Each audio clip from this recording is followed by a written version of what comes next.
does to watch the chat like Dennis did, or you just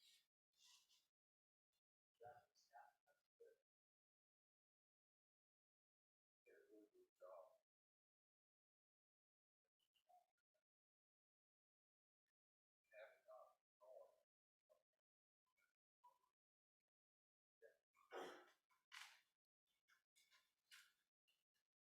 It's awkward for us to tell you Right. what the questions are. Right.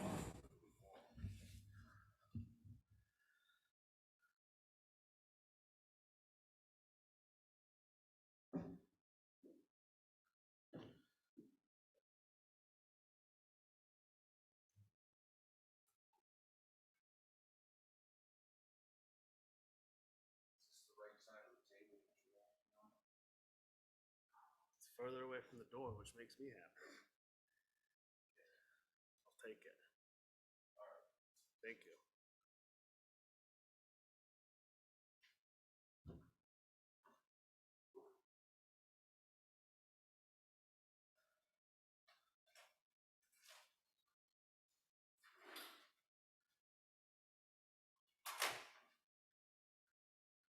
Oh yeah.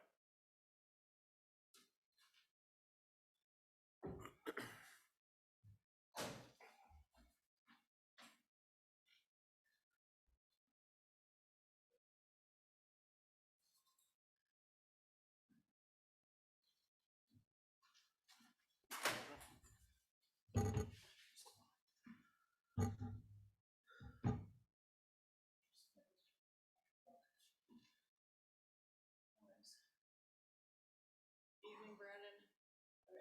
Hi. I don't know you, but good evening. Hi, I'm good. How are we coming? Did you need power? No. I charged it, but it's not. Shaz. Oh, you sure? All set. I should be good. Yep. No going back. No, okay. I'm in, and I did not join audio.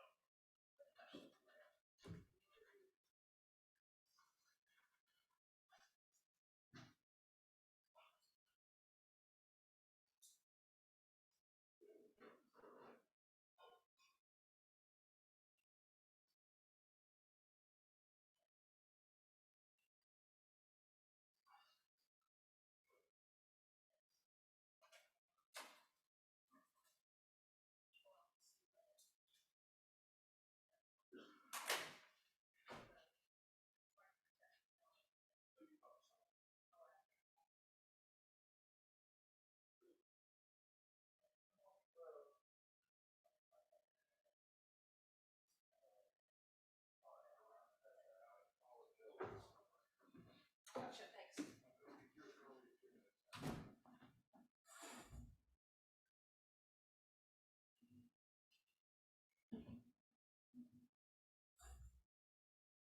Am I hearing you need to leave? Well, no, I was told about the only purpose for being here is whether I answer any questions about an application I made for coverage applied for. Right. So, but I'd like to say for the whole meeting, I don't feel, I'm a little bit under the weather. Nothing contagious. Oh, that's fine. That's not a problem. It's gonna be like 40 minutes into the meeting. If you're not feeling well, I don't mind taking that one out of order. I wouldn't mind going earlier than that. But Okay. I can hang on. We of course would do I the can others hang at on the for same 40 time minutes. for the same positions. Okay. Whatever you want. Would you be okay with doing that? I'll just put them all together. So, well, also just move the whole appointments thing. No, just do the planning board The all planning together. board in front of communications thing. Yeah. Okay.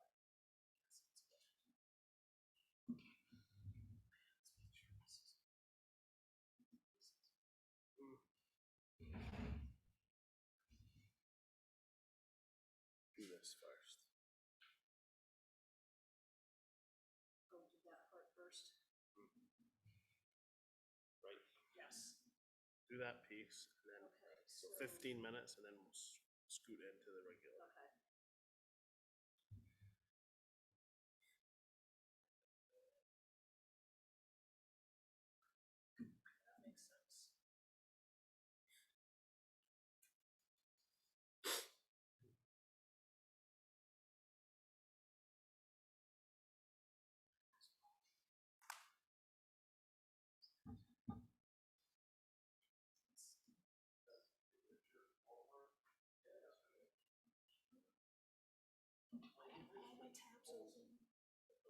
I'm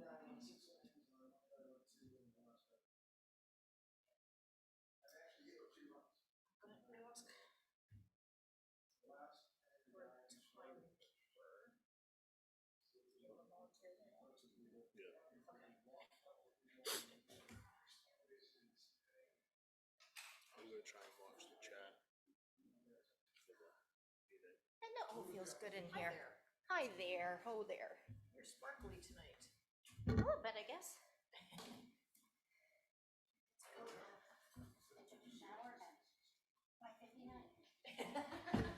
And you made it. I worked remote, so it's like, yeah. Hi, how are you? Good. Good to see you.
Yeah.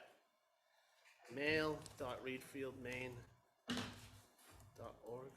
If I open it, I can tell you. My computer reset and it's forgot. I've never figured out how to get it done. Use it a bunch. When you have it on. Oh, I have it on my computer as well. I have it somewhere. It's Readfield / Let's try this. shoot. No, I have it written down on my cheat sheet.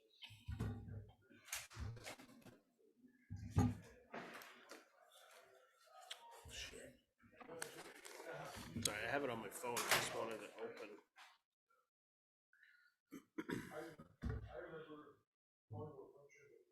I know.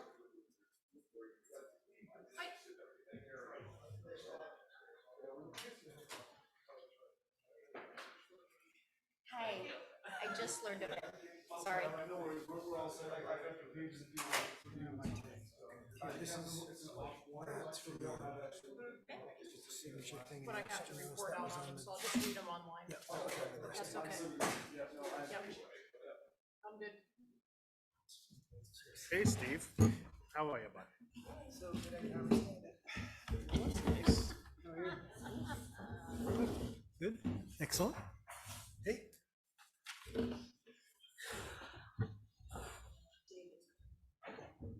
You just won't hold it up. Well, I'm guessing that's what he's doing. I didn't ask.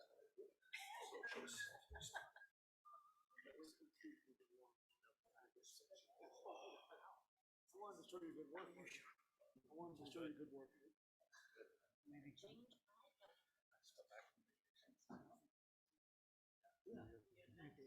That's all I'll do, thank you. Usually have several. Oh, maybe I guess if you. Thank you. All the appointments. How are you? Good. So was that interesting, Dave? It was. It was very interesting. I learned a lot in 15 minutes. Are we ready? Oh, yeah.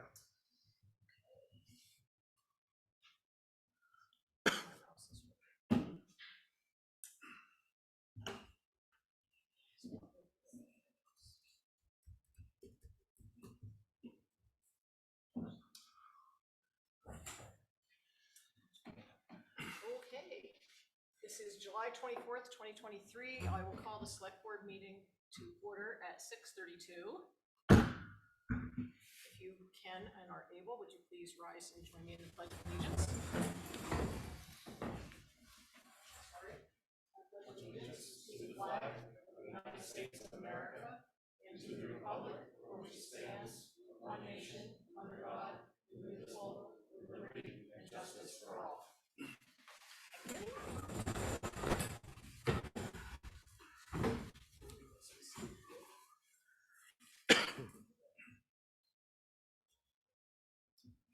Okay, the first item on the warrant tonight is the approval of the minutes from June 20th, 2023. If there's anyone who has read them and would like to make a motion, would be good. I'll make a motion to approve the minutes of June 20th, 2023 as submitted. Second? I have a motion and a second to approve the minutes as presented. Is there any discussion? Yes, Carol. There was one little thing when I was talking about a topic having to do with the fire department. It had nothing to do with personnel, and I think there was something in here about that it had to do with personnel and the You know what? policy. Do you know what item it was? Let me find it, excuse me. So I'd like that withdrawn. It was a opposition to the policy. And there was no particular personnel involved. Let me find it. Oh. Is it under the reappointment of the fire chief? Where it says you would like to have him come back and discuss the Yes, vaccination I think the word- policy? And get some members back. Eric will discuss that with Lee. It did not have to do with that at all. It was to readdress the policy, which I think is personally flawed.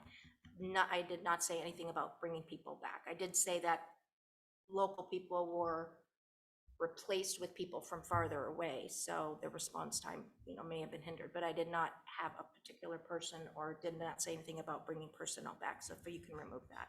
It was just readdressing the policy. I seem to remember there being mention of members, but I'm fine with striking that portion. Does anyone object? That's fine. Okay, so we'll just put a period after policy. Thank you. Thank you. Any other discussion? Seeing none, all those in favor? Unanimous, thank you. Okay, we have warrants 51 through 55 and 1 through 5. And I think those were all me. Thank Or you. were they you? They were you. I did 1 and 2, but if you've got them, I reviewed them, but I think you had signed them also. Okay. So go right ahead. So warrant 51 was in the amount of $59,794. There was no payroll involved. It was all typical expenses. We did have some payments for road work, $1,562 to Billy Joe Glynn. We paid another payment on the sidewalk engineering of $1,503. Legal fees were only $420, and that was pretty much it. Warrant 53A and B, we had state fees, and we had a warrant, a payables warrant of $356,369.75. The lion's share of that was for the Pike Industries, $333,136. That was for work on Church Road, correct, Eric? Yes, correct. Okay. We had another $6,317 for the sidewalk engineering. We had $2,733 in monument work done at various cemeteries, and everything else was typical expenses.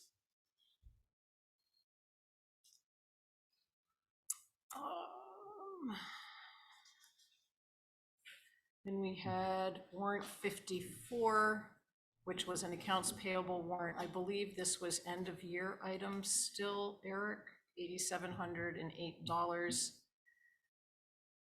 It was the closing, was that closing out the end of June 30th? I'm not looking at the actual warrant, so I Yeah, can't remember. state of Maine fees. Yeah, yeah. State of Maine, we try to close everything out June 30, so. Okay, and we should probably stop, well, yeah, why don't we Might as stop there and do a couple of motions? So the first one, I'll make a motion to approve warrants 51 and 52 to the sum of $104,620.95. is there a second? I'll second that. Thank you, Dave. Is there, I have a motion and a second, is there discussion? Seeing none, all those in favor? Unanimous, and now a motion for the next ones. I'll make a motion to approve warrant 53 to the sum of $356,369.75. I'll second that. Is there any discussion? All those in favor? Unanimous. Did I do another one yet? Yep. Make a motion to approve warrant 54 to the sum of $8,708.43. I'll second that since I reviewed it. Is there any discussion? Seeing none, all those in favor? I believe that, well, I know these have all been signed by at least 3 people and some by all 5. Okay, did we just do 55? No, We did yeah, 54. Okay, so warrant 55 was just a warrant of payables in the amount of $18,383.70. Nothing of any real note there. A lot of it was for transfer station expenses. $3,633 to Archie's because they take their compactor truck directly to Norwich Walk to leave it off at, name is eluding me, the landfill. Not Hatchell, it's No, No, it's, just Norwich Walk. Yeah. Crossroads. waste management. That'll do. And then we paid waste management $11,349. I mean, we came up to $18,383.70. And come on, no, don't do that. So we should do that one because that finishes out everything from the fiscal year. No, it doesn't. It does. Make a motion to Yeah, it approve does. warrant 55 in the sum of $18,383.70. second. Thank you. We have a motion and a second. Is there any discussion? Seeing none, all those in favor? When we don't meet for a month, we have a lot of warrants, especially with the year end. Carol, do you want to do 1 and 2? I could. Warrants 1 and 2. Get there, excuse me.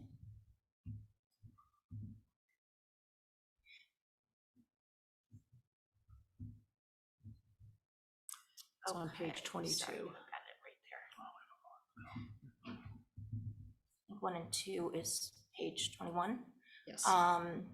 Warrant number 1 is $397,420.35. State fees was the bulk of that, and I believe payroll. The school district School district, biggie. was Yeah. 338,036. Yes. Excuse me, I wasn't even gonna be here today. I'm supposed to be at the airport picking up an exchange student from Aha. Germany, so this is like, Okay, well, I can there were help enough you out. things. Go ahead, if you don't Union mind, there Farm were something I equipment had a was, question about. we bought the chipper shredder, is that what we call it? Yes. It's being split between the cemetery department and maintenance. And we paid the town of Winthrop $10,388. I'm assuming that was for dispatch for ambulance? That Or is it sounds right. ambulance? Let me double check that. I It was can just Warren look. and you said, yeah. It was dispatch, yes. So that was all of that, and we paid our property and liability insurance. I believe that was half of the payment, $12,214 to Maine Municipal. I'll make a motion to approve warrants 1 and 2 to the sum of $424,885.62. Second. We have a motion and a second. Is there any more discussion? Carol? I did have a question on page 23. It has to do with Union Farm equipment and capital improvements, totaling $20,858. That's the one I just mentioned. That's the chipper shredder that we bought to take care of the brush. So we bought it or we're leasing it? We bought it outright, We correct? bought that outright because we had been, Okay. we'd had a reserve. So, and it's also a leaf vac. So the other purpose is to help with getting things cleared up in the fall, the ditch lines and also the cemeteries. But I've heard that mentioned several times, no? Haven't we talked about the chipper shredder? Oh, we Yes. talked about it quite a bit during the budget process. Absolutely. So we're paying in Lump sum. lots of, No, it's a $22,000 piece of equipment. We bought Okay. it outright. okay, thank you. And we split it half and half between cemeteries and maintenance. Okay. Anything else? Seeing none, all those in favor? Okay, now we're into July. Warrants 3 and 4 includes payroll, 2 for state fees, and a smaller warrant. The total is $66,345.06. Several payments to CMP for all our various properties. The employee health is paid. And we had a $5,305 bill to Pretty Flaherty. Most of that was for a lawsuit work, and about 500 was for other municipal affairs. That warrant part was $30,269.31. So I would take a motion for a total of $66,345.06. So moved. I'll second. Sorry. Carol can second, that's fine. Any more discussion? Seeing none, all in favor? One more, Kathy. Just a note to the public, people come in, I was doing these, finishing out my quarter that ran April, May, and June of doing the review of the warrants. It takes, half an hour to an hour to go through everything and make sure that it's correct. And then the rest of the board comes in and signs these so that our bills are paid timely. And what we're doing here is just making this completely transparent to the public and approving them in a public meeting. They've already been signed and approved by the board previously, so our bills could be paid. So warrant 5 is in the amount of $617,591. And I was doing this one right at the beginning of July because Sean was on a trip out of town and couldn't do it, so I covered. This is for Greenwood Emergency Vehicles. This is paying the fire truck in full. And we'll talk more in the meeting about how we're going to replenish our funds for that through the bond. Hopefully we'll be approving the bond tonight. So this allowed us to save $30,000 by buying the truck when the proposal was due before the end of July. And we had the money in reserve, so we all came in and authorized that. So I would ask someone to make a motion for this. I'll make a motion to approve warrant number 5 to the sum of $617,591. I'll second it. Is there any discussion? Seeing none, all in favor? And we have concluded that it was unanimous. We're going to go to select board communications, and after we do our part of communications, I'm going to ask if it pleases the board to take the planning board appointments out of order, because one of the people who is being considered for appointment has something else that has come up and would like to do that out of order, if that would be with everybody's approval. Moving it up or moving it? Yeah, moving it up. Yeah, absolutely. Not all of them, we'll just move that Just that That- one, yep. Slate. Sure. slate up of the planning board. Okay. So we have 15 minutes for select board communications tonight, followed by 5 minutes of staff and 5 minutes for boards, committees, commissions, and 10 minutes for the public.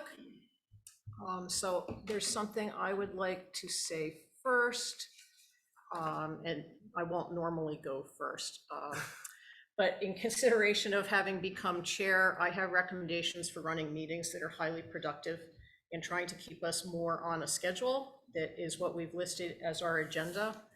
And so these are my suggestions and what I'm going to follow. I'm going to suggest that we follow Robert's Rules of Order more closely than in the recent past.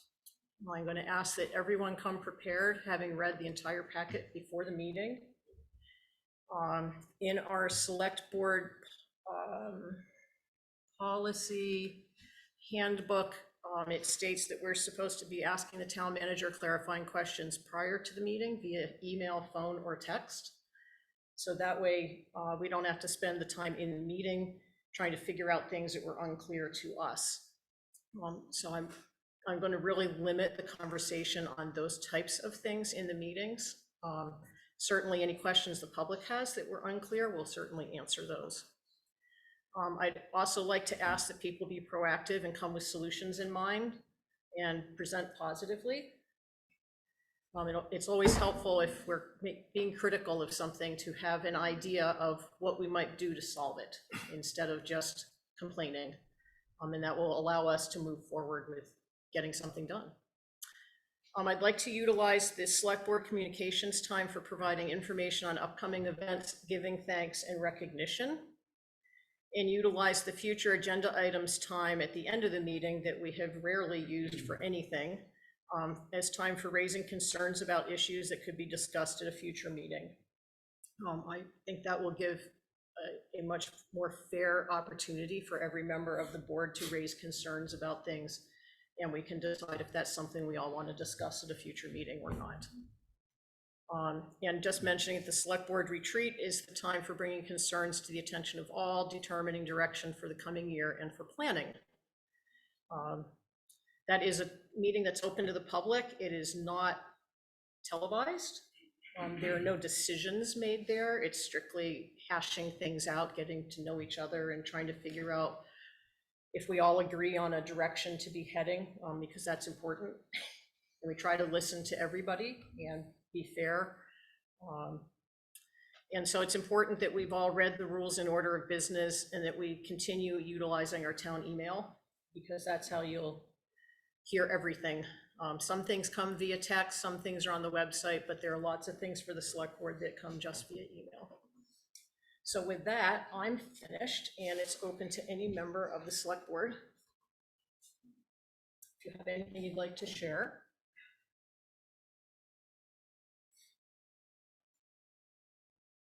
Oh, Carol, sorry. Just wanted to say, in the passing of Milton Wright, that one took me totally by surprise. I had just seen him, and he had a big celebration for a significant birthday with people from around the world attending, and just want to commemorate Milton and all he did for our town for many years in many ways with many committees, and he will be missed. I completely agree.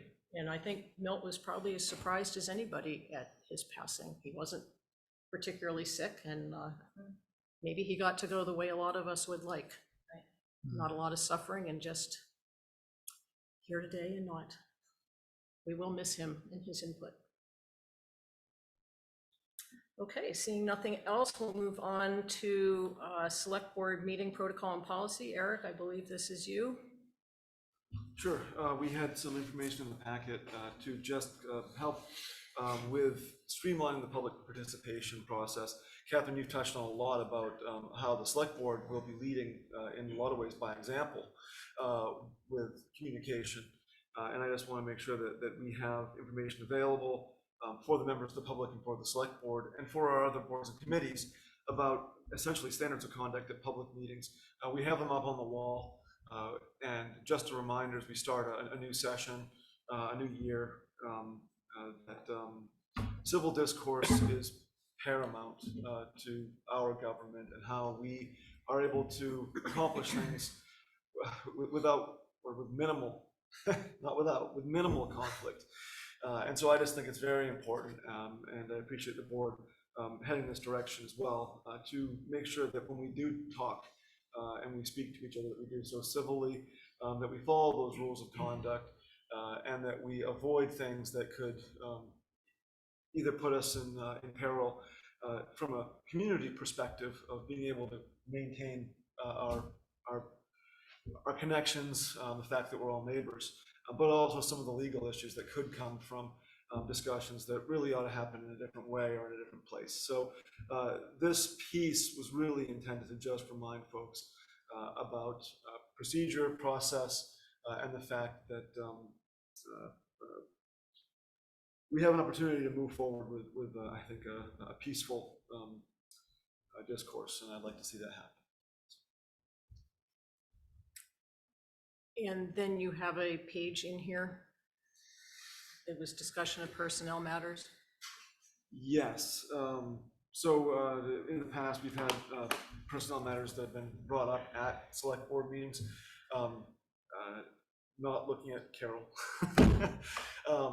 because I know you were concerned about that statement, but really, this is a general discussion about the fact that personnel matters that relate to municipal staff and municipal volunteers really belong with me.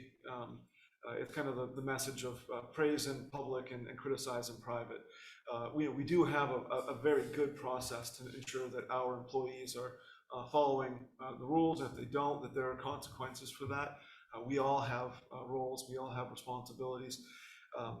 But one of our responsibilities for the select board and the public is to make sure that that we follow state law by not discussing matters relating to employment in public session.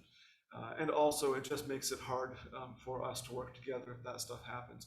Rest assured, we have a progressive disciplinary process, as I mentioned. So if there are issues, if there are things that need to be discussed and resolved, that really falls to me to resolve those things as town manager.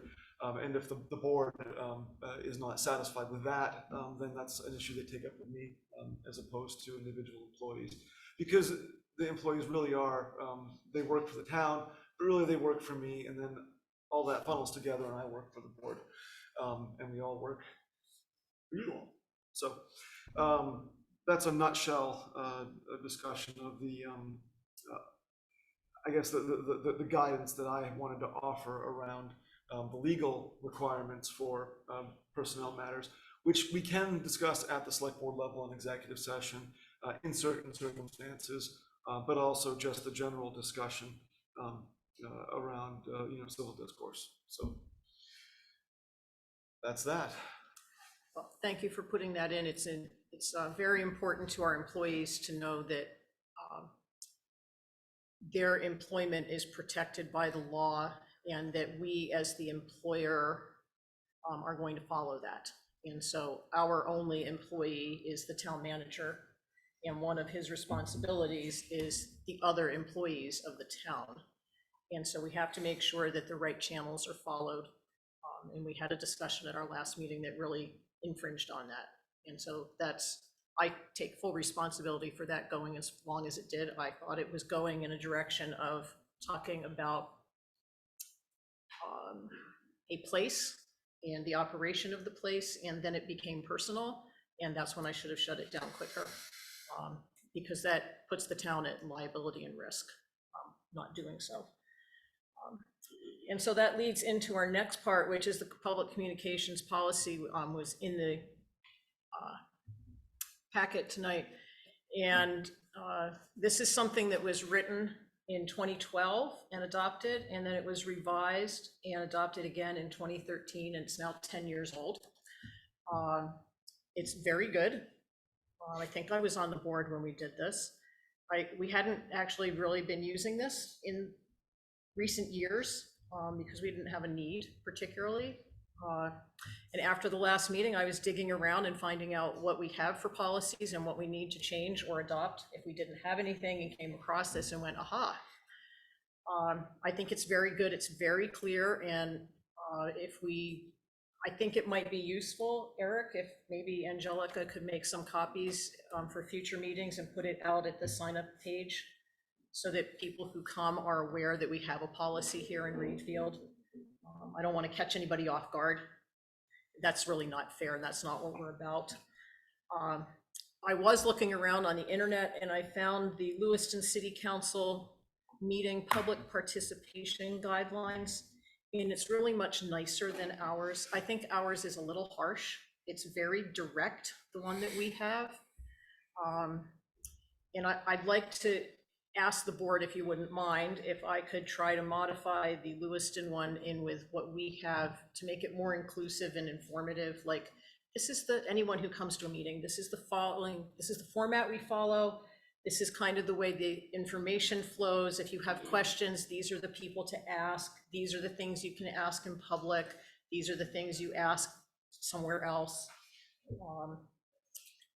And not be quite so strict.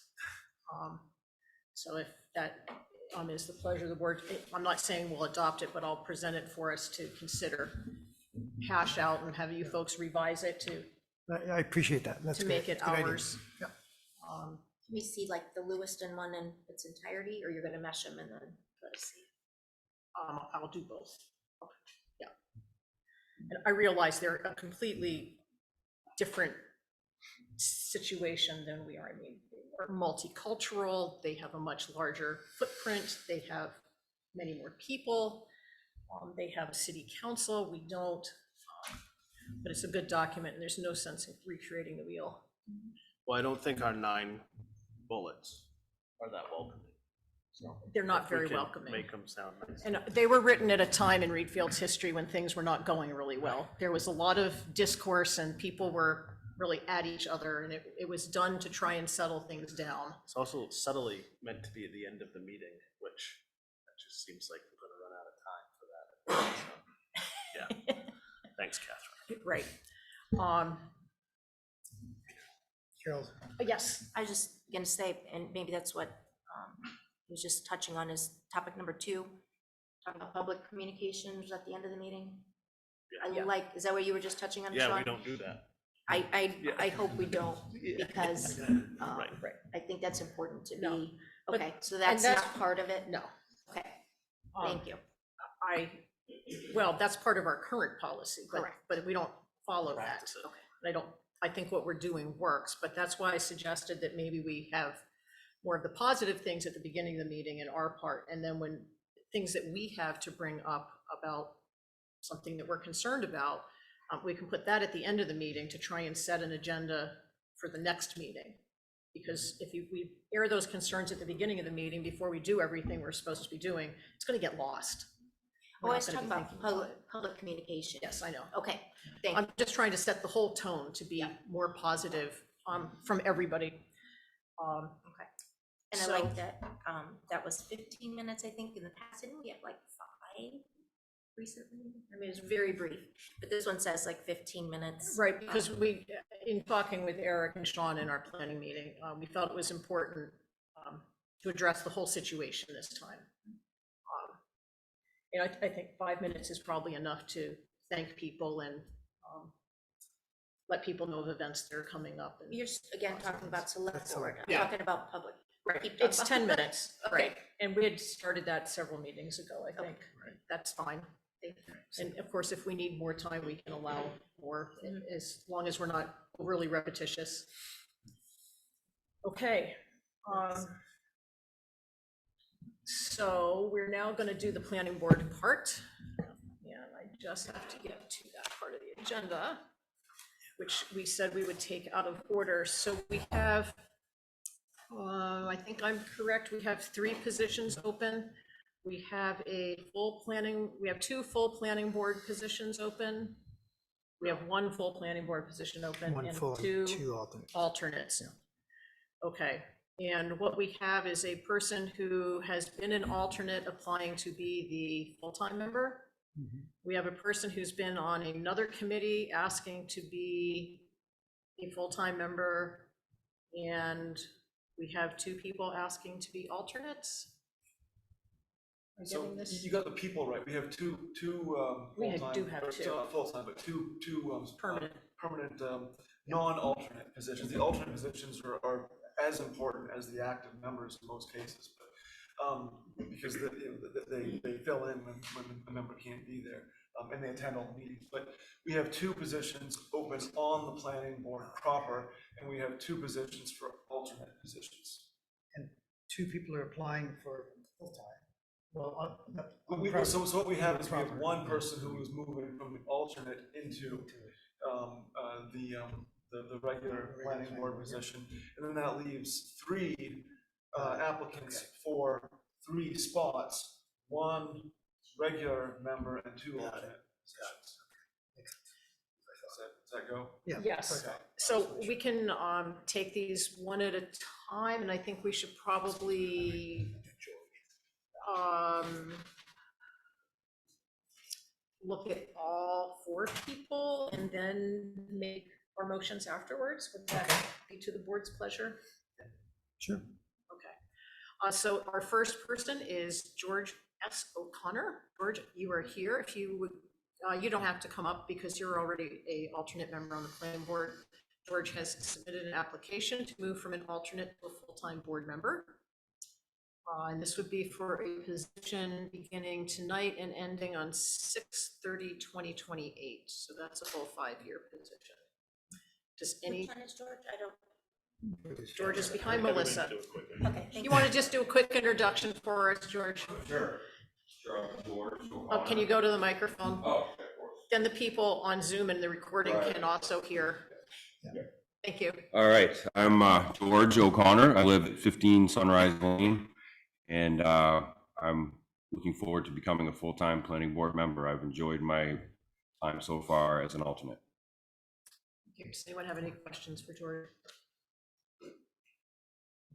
Okay, thank you. Welcome. And then the next application is from Peter Bickerman. So Peter, we'll ask you to introduce yourself as well. Peter has been on the Board of Appeals and is planning on finishing his time there and would like to become a full-time planning board member. So if you can give us a little info, that would be great. Thank you. My wife and I live at 80 Thundercastle Road. We've lived there since 1981. I've been a Board of Appeals member for at least 14 years, and that's really a long time. You may not want me to be in any position after all those years, but I was thinking, I am retired. I'm still licensed as a lawyer, but I'm retired from active law practice. I have a little bit more free time.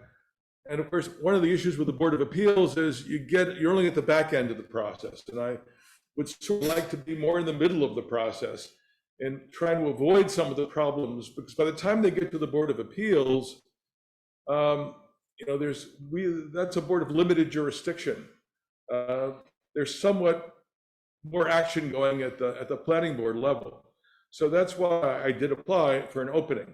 But again, not to sound like presumptuous, but if there's no permanent or full-time position right now, I'd just as soon stay at the Board of Appeals rather than be an alternate. Because it just doesn't. That would be, but that's entirely. You folks may not want me for either position or any position. As I said, I would like to do what I can to, I think there were one of the things I observed as a member of the Board of Appeals is there are sometimes communication with applicants is not as good as it could be.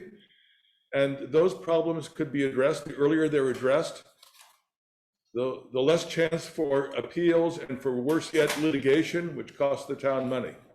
So that's why I decided to apply. I'd be happy to answer any questions. Any questions? Thank you. Thank you, Peter. Okay, and then next we have an application from Brandon Fike. Brandon, if you would come up. Brandon has asked to be, he prefers a full slot rather than an alternate, and is applying for that. Brandon. Hi, Brandon. I live on Church Road. I have a farm up there. I want to be on the planning board. I had a business up there for a while, and the experience with the planning board, they were very helpful, friendly. I'd like to see that continue for other businesses. I've got a lot of experience in agriculture, and a large part of our comprehensive plan deals with farmland and agriculture. I think I'd be useful. Thank you. Thank you, Brandon. Any questions for Brandon? Okay, thank you. And John Mitchell, are you here? Yes. John has applied. He would also like a full slot. So John. Hi. Hi. How are you? I think it's. My name is John Mitchell. I live at 987 Main Street with my wife, Pamela. I am a retired attorney, but I'm not a Maine attorney. I was an attorney in Florida for many years. I was also on the planning board for a 4-year period, I believe from 2004 to 2008. A lot of my experience as an attorney in Florida was dealing with environmental and land use issues. I worked for the Florida House of Representatives and also Florida Senate on those issues. From 2008 to 2011, I was the environmental advisor for the governor of Florida. And although that primarily focused on environmental issues, there were a lot of land use topics that I dealt with then. But I'm actually here mainly because I was shamed by a number of folks wondering, he's been retired now for a couple of years, when is he gonna pitch in and try to help things? I'm sure no one we know would ever try to twist somebody's arm. And no, I want to do that. I mean, I really want to do that. I think I owe it to the town. We've been here for about 20 years, and we love Readfield, and it's been really good to us. 3 of our sons have gone through the school system here, and they're all, successful, well-adjusted adults. So I appreciate that. Mr. DeAngelis helped with that. But anyway, I do feel sort of an obligation to the town to try to pitch in to do something. I have that planning board experience for 4 years, and my professional experience dealing with land use issues. I know what those issues are. So I think it's very important that applicants be given the benefit of the doubt when it comes to looking at questions of development. That doesn't mean, though, that we don't have a land use ordinance that's very important and that must be followed. So, but I'll certainly take any questions if anybody has any. Any questions from the board? Carol? I think on your application for the term you have written alternate, or did you prefer alternate, or? I guess I heard that there weren't any openings other than an alternate opening. And so that's what I put on my original application. But then I found out that there are several openings. So I came back in and talked to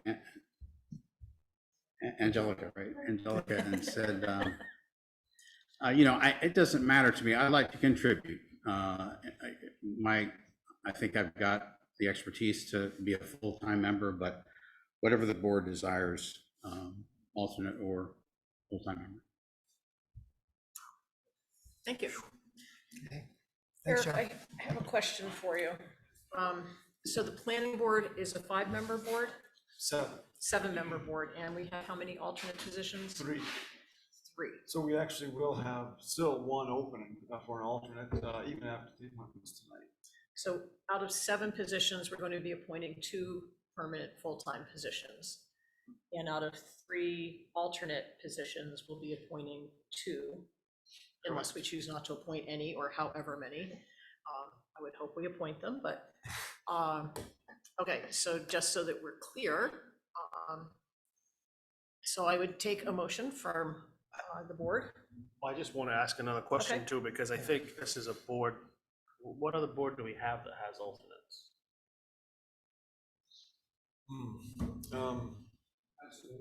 Conservation does, that's right. Which one? We don't have alternates on the appeals board. No. And there's a reason we need the alternates, because sometimes we have a hard time with quorum. Is that correct? Yeah, and it's also, as far as consistency goes, it's good to have an understudy, so to speak, so people that are learning and participating and putting in the time and then can then potentially move into a spot. There's no guarantee, of course, just because you're an alternate does not guarantee that you're going to be appointed to the full board membership, so to speak, but it's an expectation to some extent, so. And an alternate member is a fully participating member in any discussions and meetings and site visits and so on. They're just not a voting Just a member non-voting. if all 7 other members are present. But if someone is absent, then they can vote. Is that correct? That's right, and I'm looking forward to having a few alternates on, because we have been at the threshold here a few times, and it has impacted some applications. So I'm excited to see this board being fully populated. Can I ask one other clarifying question? Is there, so if a regular member is not there and an alternate is, that alternate can vote, is there a, for lack of a better word, like a hierarchy, like a first alternate, second alternate, that kind of thing? So that if There normally would be, but we're actually putting folks together at the same time. But I think that even it's really up to the chair. I did talk with Paula Clark about that, because I said, we haven't had to deal with this for a while, so here's a question. And I think what we decided was that it would be most fair to just alternate between the alternates. alternate the alternates? So to make sure that everybody gets a seat at the table. It's important.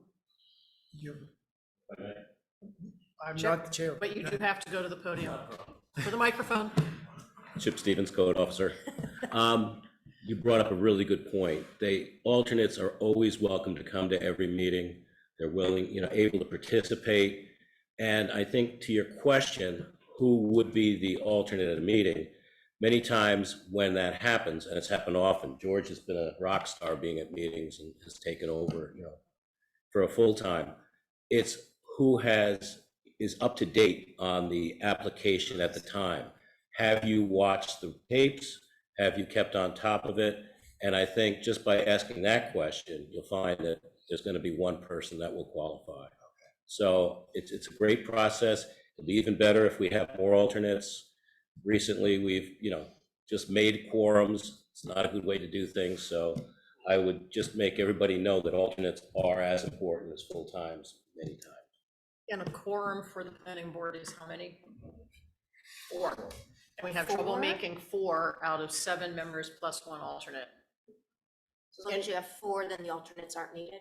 No, I mean, if you have anything less than 7, you would want an alternate, but in order to have a bare minimum vote, I see. 4 would Got be it. the majority of the Thank 7. Yeah. So up to 7 members present will be voting, whatever their particular title is. And a minimum of 4. And a minimum of 4, or we can't have a meeting. And a lot of the people who are on the planning board are people who hold jobs currently and often have conflicts where they can't get to each meeting.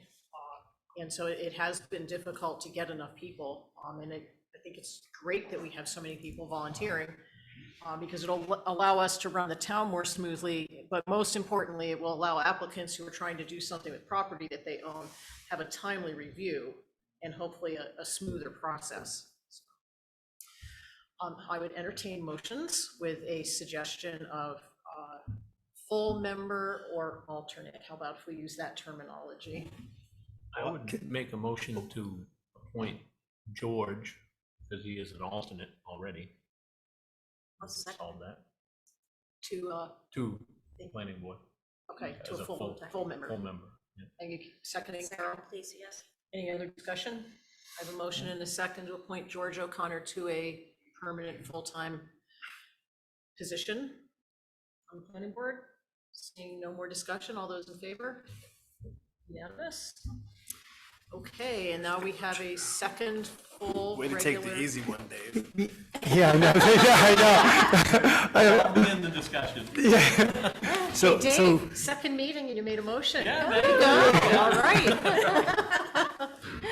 so can I ask a clarifying question, I guess, of, I think it's clear from what Peter said that he would stay on the appeals board if he was not selected as a full-time person, right? John, I heard you say distinctly you prefer full-time, but you'd accept an alternate position. Brandon, yours also says full stop preferred, I think, right? If you were to alternate, would that be acceptable to you? You would, okay. So if Go, that's Steve.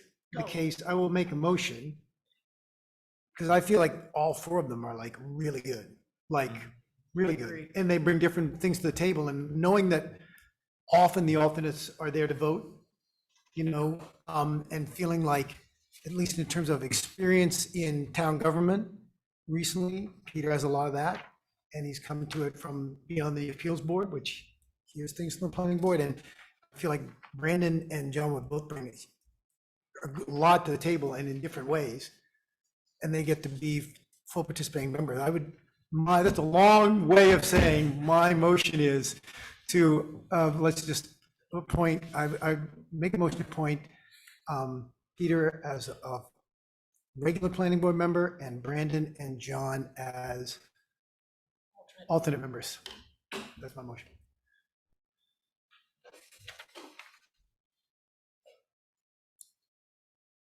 I'll second that.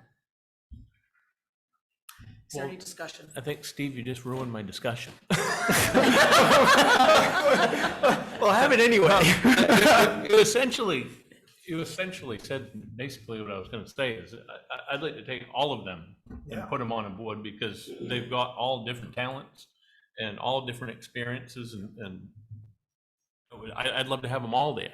So in that case, what do we go back to decipher that? It's hard to, they're all volunteers. It's not like they're applying for a job and we're trying to get the best candidate kind of We're not thing, paying them and we big don't money. want to turn volunteers. Yeah. So should we have some kind of a process where in this situation, we look at it, and that would have been the order, I guess, in the process, is that Peter's application was dated back in May.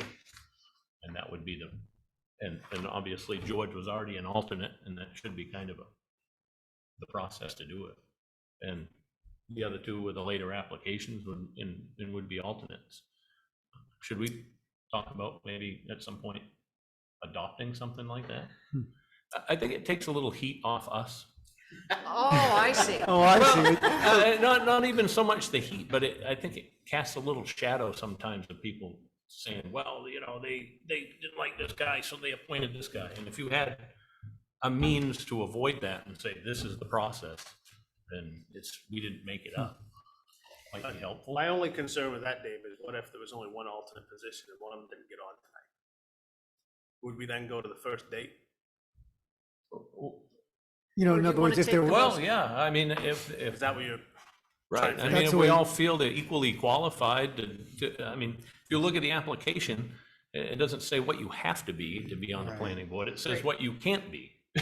So all of them pass the what they can't be's, So, So I'd like to just make an interruption, and let's put that in our future business Okay. item. Yeah. Because that doesn't affect Probably not the these right time folks for it. tonight, but That's that's good, good. And so that'll keep us moving along. So back to Steve's motion that I seconded. Is there any other discussion? Can I just, yes, I'm not sure what's proper here. I like them all, I really do. I've seen Peter in action in appeals board. I haven't met John before, but he's got a lot of experience. Nice to meet you. My only thing with the planning board, I think we need some fresh perspective. Also someone, I've watched a lot of meetings, I've attended several. There's not a lot of questions except for just a couple of people on the board. I like Brandon just because he's the only person I know in the public that read all 230 pages of the comprehensive plan and knows what's in it. Kudos to you. And he asks very interesting questions, make people think. That's my only thing, nothing against anybody. But just some, somebody, and I think we've talked about diversity on the committees, and somebody even said that's probably not a bad idea. That's my only reason for maybe appointing Brandon is he's got a fresh perspective. His wife is also a realtor, very well known in the area. So he's got a lot of agriculture and real estate background and knowledge, and has been in town and a business owner for many years.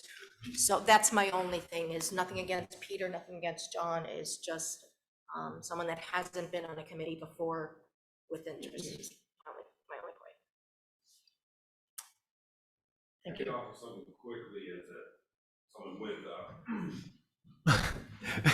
To the podium. someone with experience as an alternate. I have not felt like an alternate once at the meetings because I've been needed, I believe, for quorum and site visits, and so I haven't felt like an alternate, if there is such a thing at all. So I felt needed whether I was alternate or not. So if that helps anybody, I'm good. I'm happy.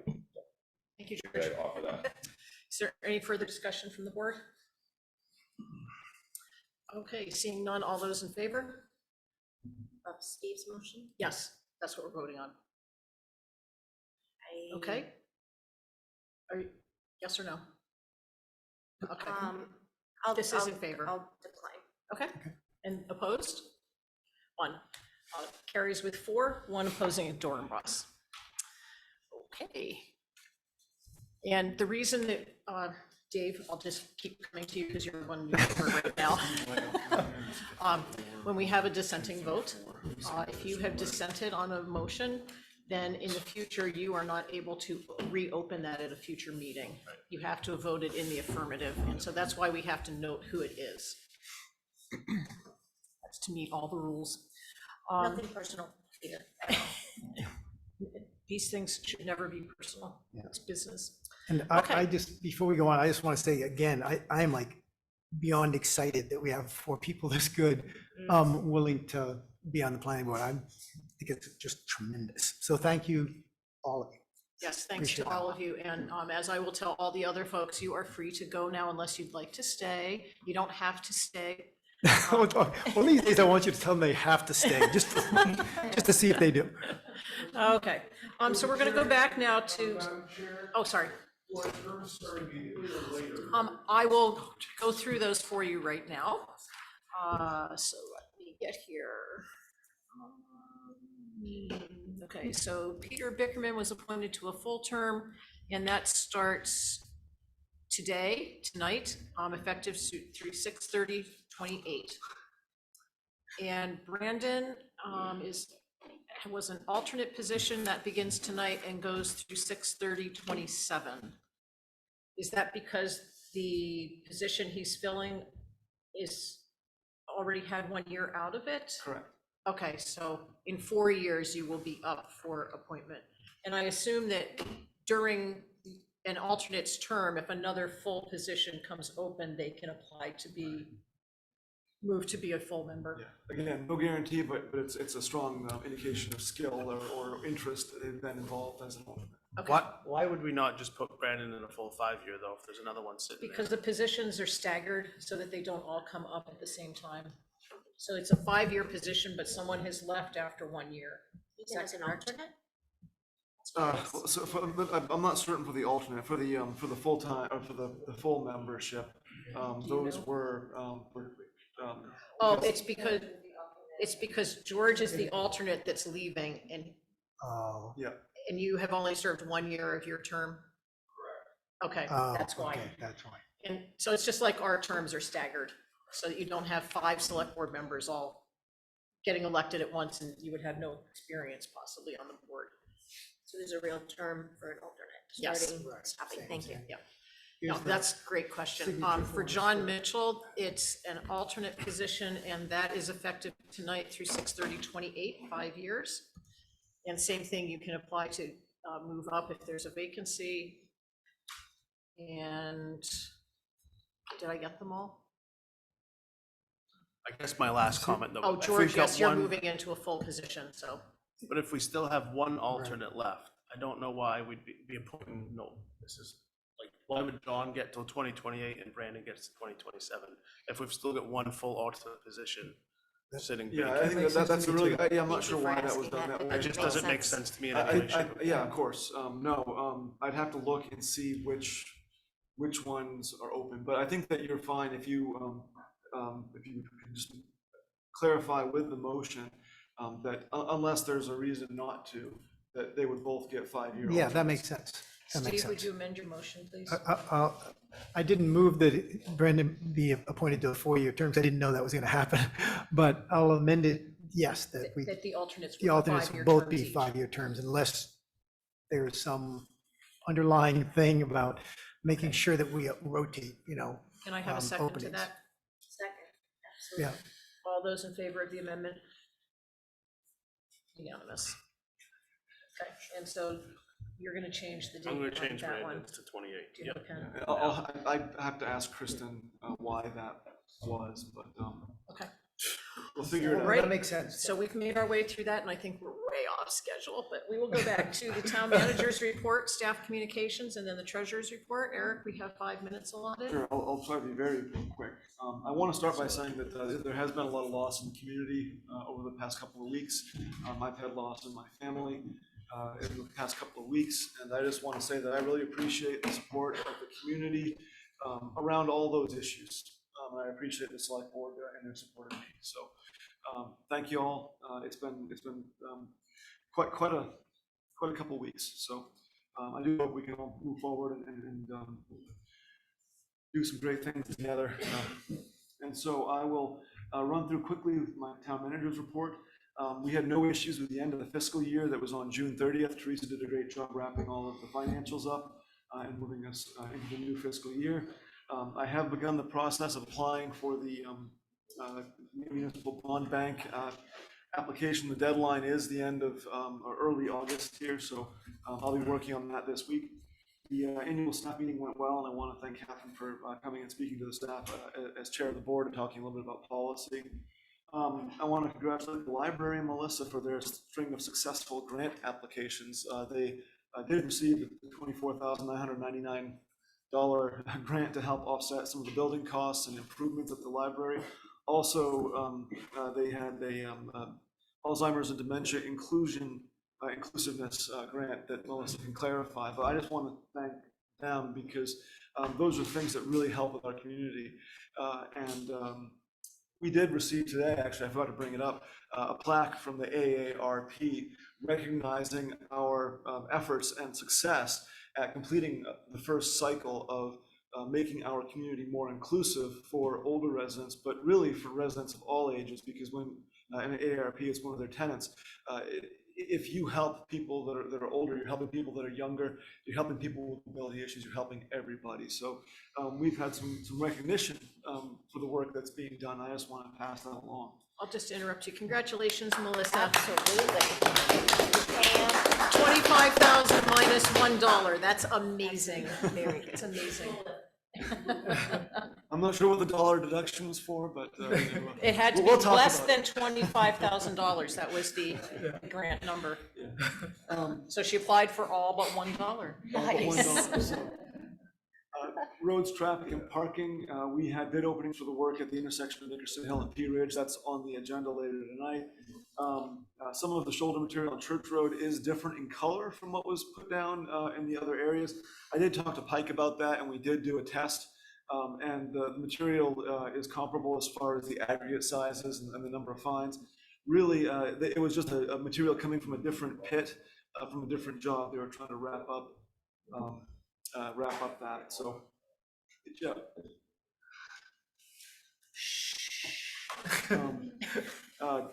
And then I wanted to make a point that the pavement striping and marking are complete townwide. If we missed anything, let us know. We'll take care of it.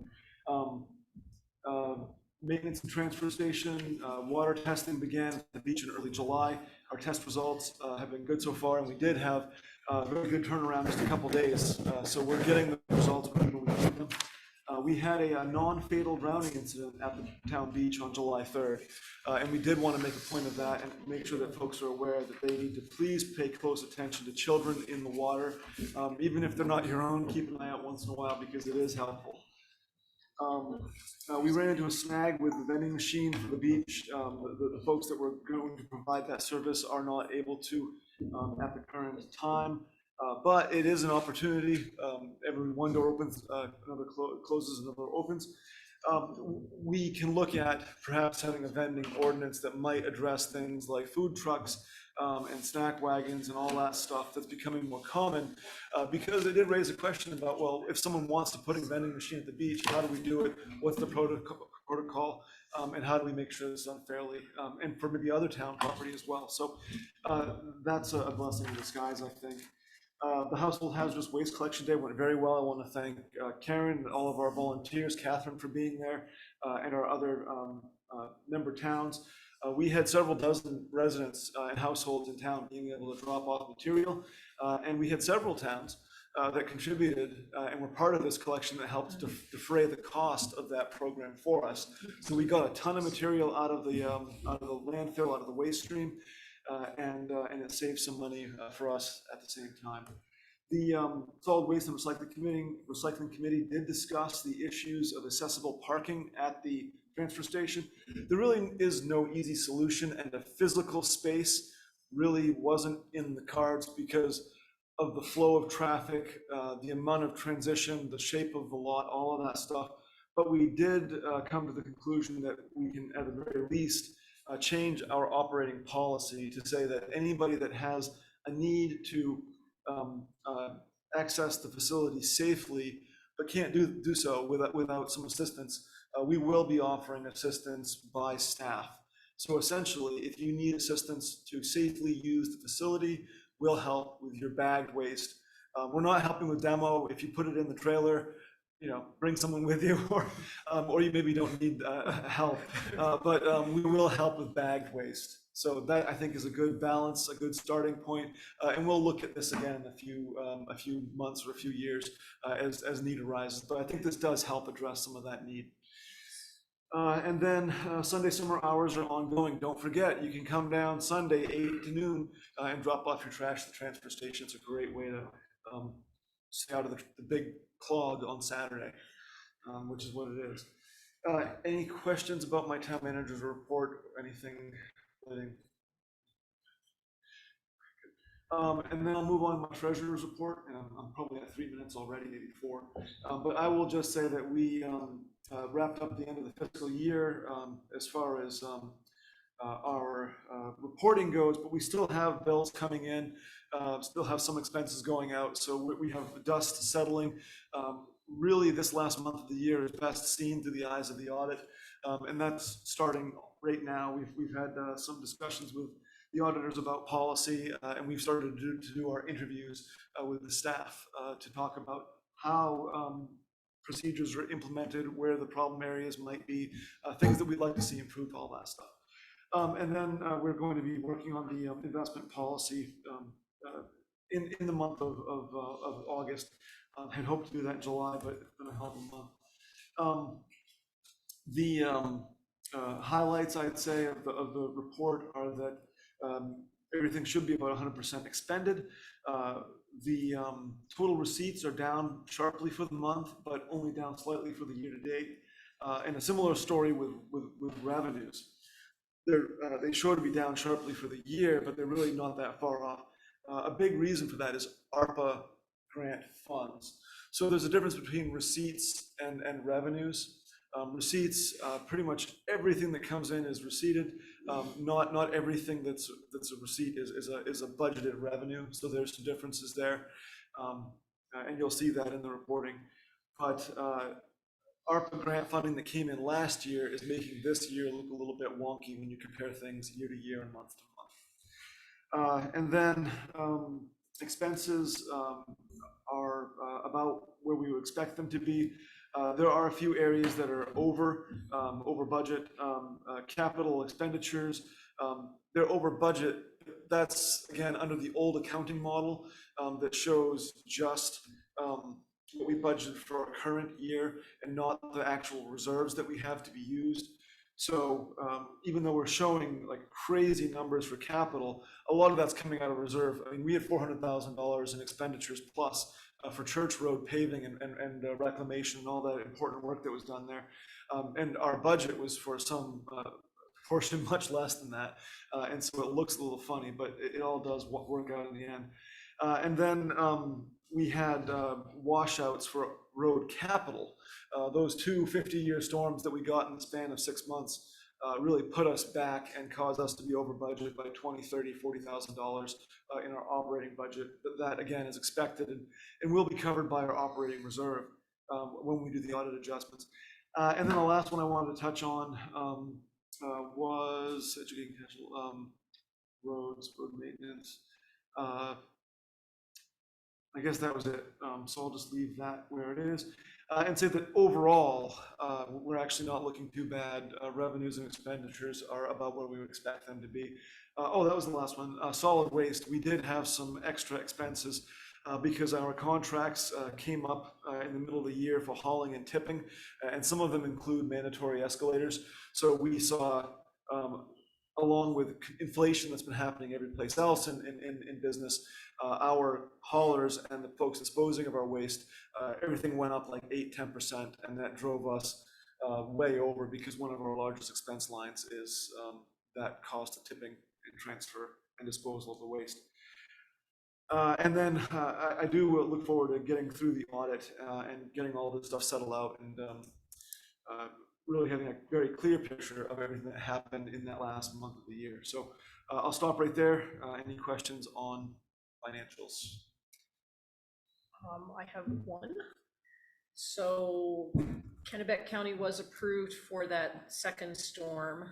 I know we weren't for the first in the disaster declaration, so we will most likely see some money coming back to us. A little to none on that. Most of our expenditures were from the first storm. A lot of the work that we did at the Christmas storm held us through and prevented damage that would have been worse in that second storm. So we just got the bad roll of the dice on that one. We spent probably $40,000 that first storm and maybe 10 the second. So we'll see what happens, but don't expect a lot. Well, we're not Jay and we're not $4 million in the hole. So yes, we're very thankful that we have kept our roads as well as we have. And trails. And trails, yeah, because they lost a huge trail. They lost a lot of sewer lines too, which we don't have sewers here, so that kind of helps. Okay, thank you very much, Eric, for that.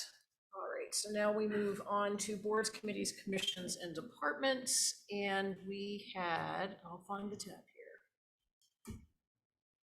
We have, not there. We had approved minutes from the age-friendly committee from June, cemetery committee from June, planning board from February, April, and May, and the solid waste and recycling committee from April. Those are all available on the website.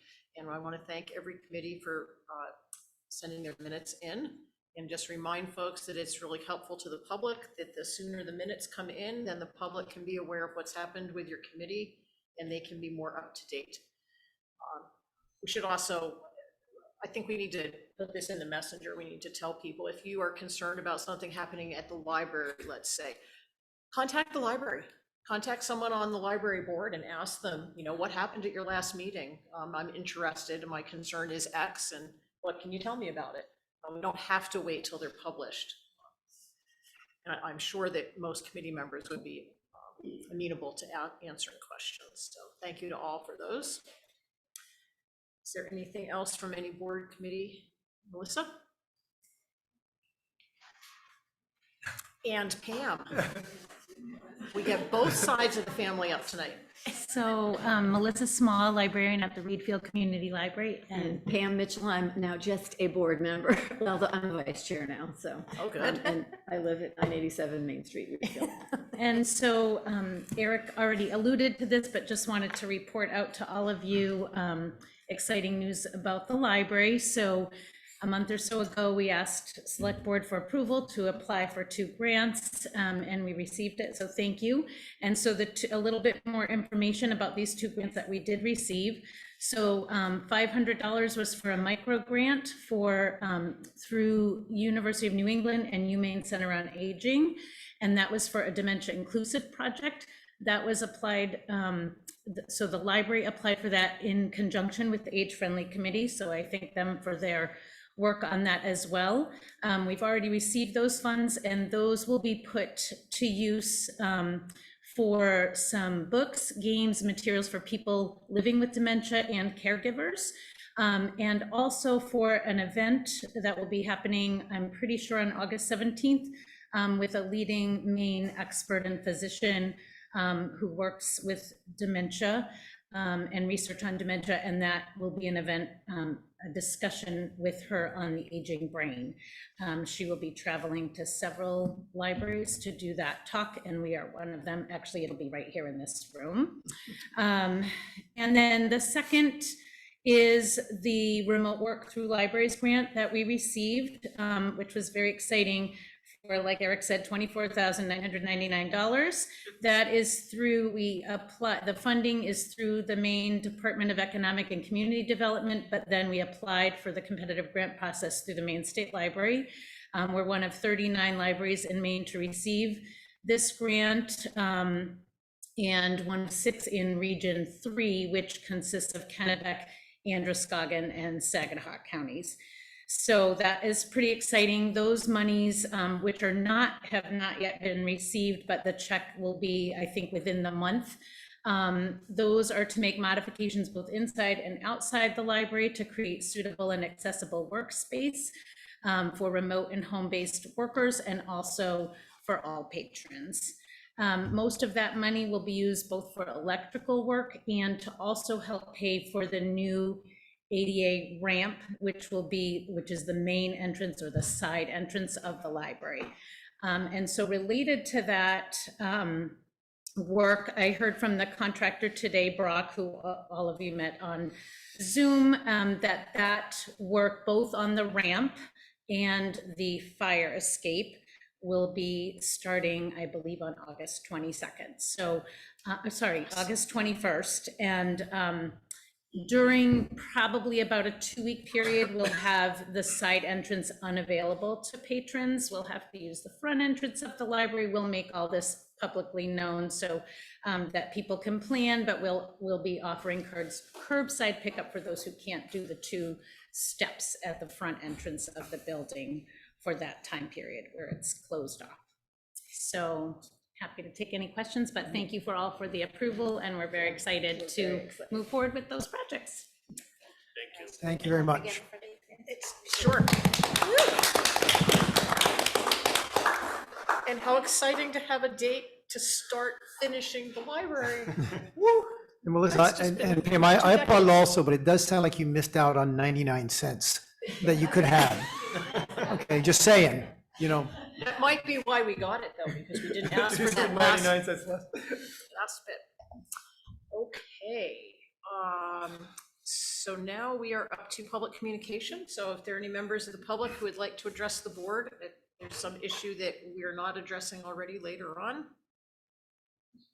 Yes?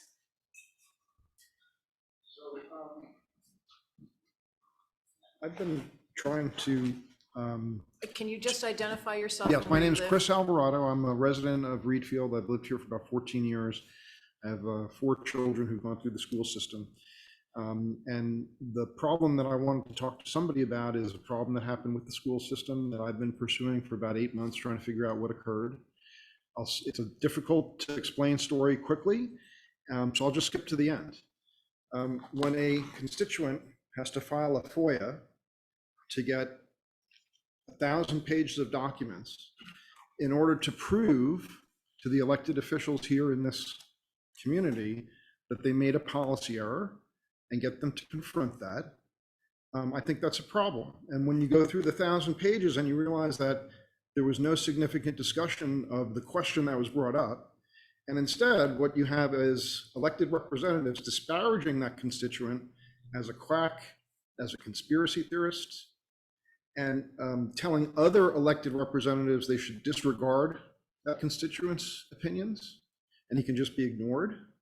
I think that's a problem. I think it shows a systemic rot and dysfunction in the way our representative government is working. And I want to bring that to your attention because after having brought that to the attention of the school board and other elected representatives, they refuse to acknowledge it. So there's 1,000 pages of documents that prove that what I was asserting has validity. And when that causes harm to our kids and the elected representatives ignore it because they're afraid that they're going to be held accountable, once again, I think that's a sign of systemic rot. And I think other elected representatives need to step up and provide leadership and see if there's some way to have a constructive resolution to that. Thank you. I assume you were talking about an issue with the school committee, not with this board. I'm talking about an issue that effectively. Sorry. I'm referring to an incident that affected all of our kids last winter and caused significant sickness in a number of kids. And nobody wants to acknowledge that and nobody wants to talk about it. And it's because they're covering up a bad decision that they made and they don't want to face accountability for that.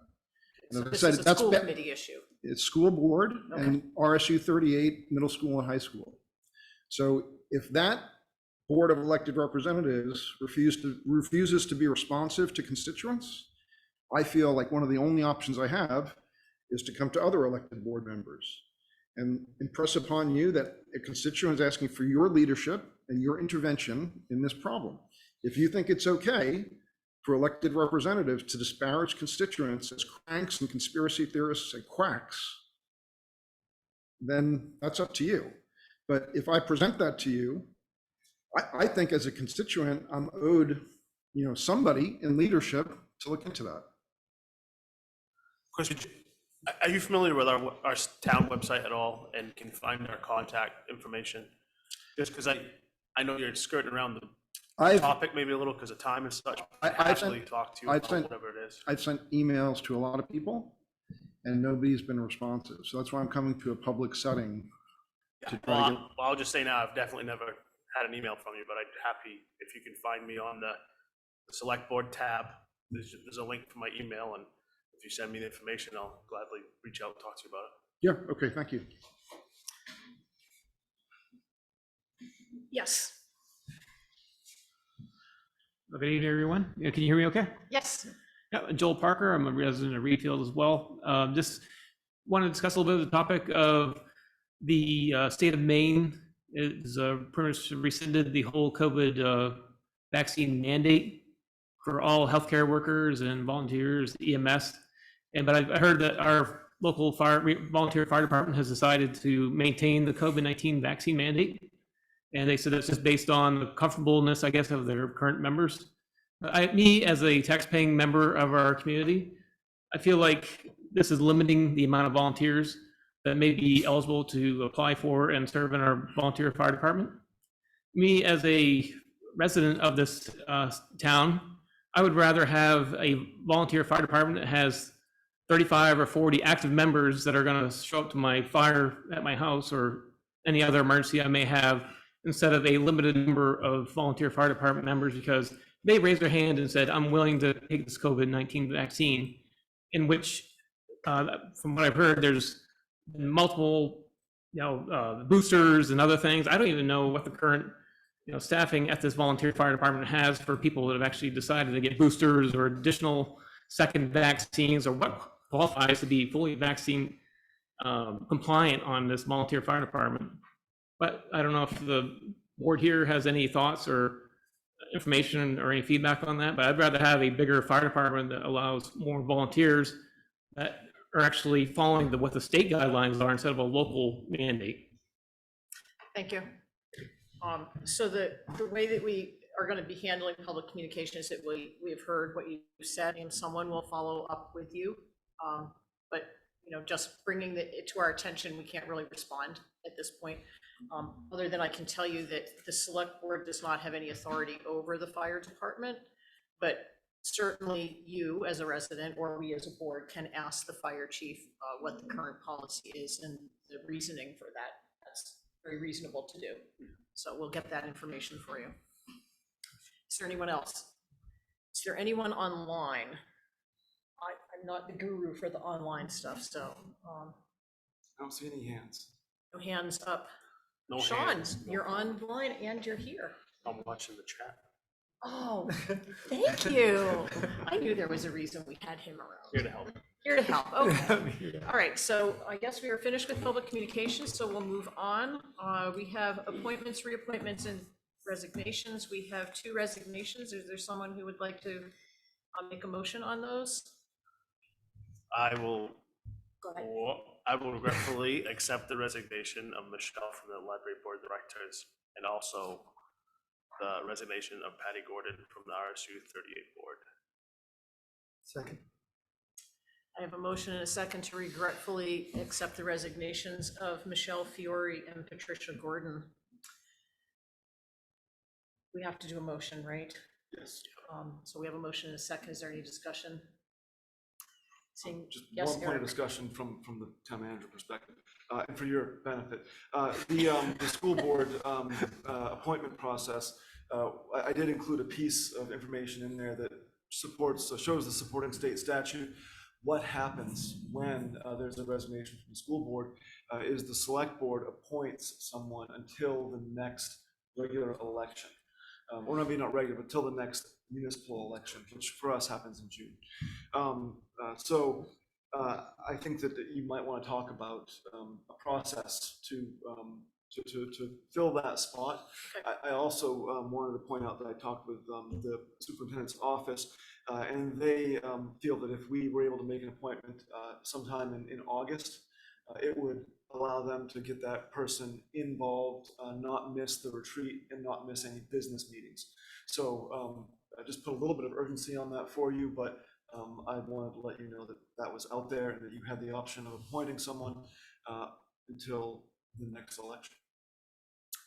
Okay, so let's finish off this motion and then we can have that short discussion.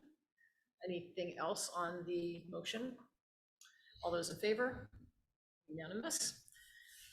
So Eric has brought to our attention that we need to appoint a member to fill the term for the remainder of the calendar year, which would be until the next municipal election in June of '24, at which time there would be a shortened term available for someone to run. I know I've received 2 emails from residents asking about what the process is going to be, and so that's what we need to do right now. And I can take a question if you come back to the mic.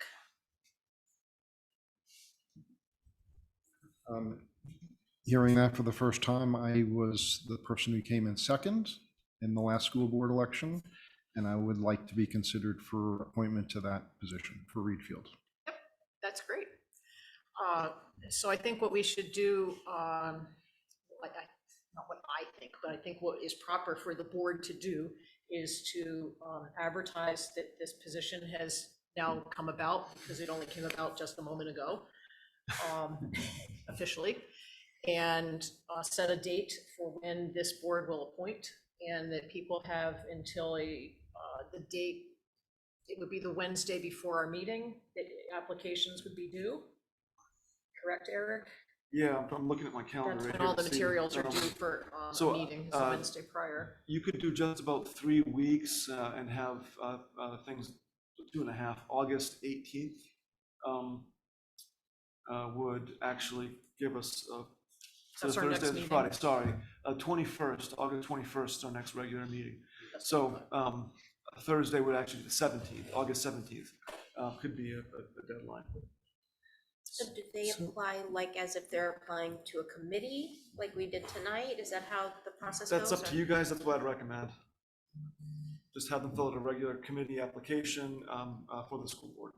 Which, because that, like the planning board folks tonight, it states what their previous experience is and why they feel they would be suitable to do this job. Recognizing that it is just a fill-in of 1 year until the next election, in which case we will then be running another full election. Does that sound acceptable to everybody? So do we need a motion, or can we just direct the town manager? So directed. So we're going to direct the town manager to open this up tomorrow with a closing date of 8/17. I think it should be the 16th so that you can process them on the 17th. Is the 16th the Wednesday? That's a Wednesday, it's fine. Yeah. Yes, Yeah. okay. That's when our materials are due in for the meeting. So applications in through 8/16, it'll go on the website. It'd If be the someone, messenger and all that. the yeah. messenger, someone can post it in Facebook. Yeah, and we'll, I'll talk to the staff, we'll do an email listserv communication as well, just to help spread the word. So, 'cause Okay. it's an important position.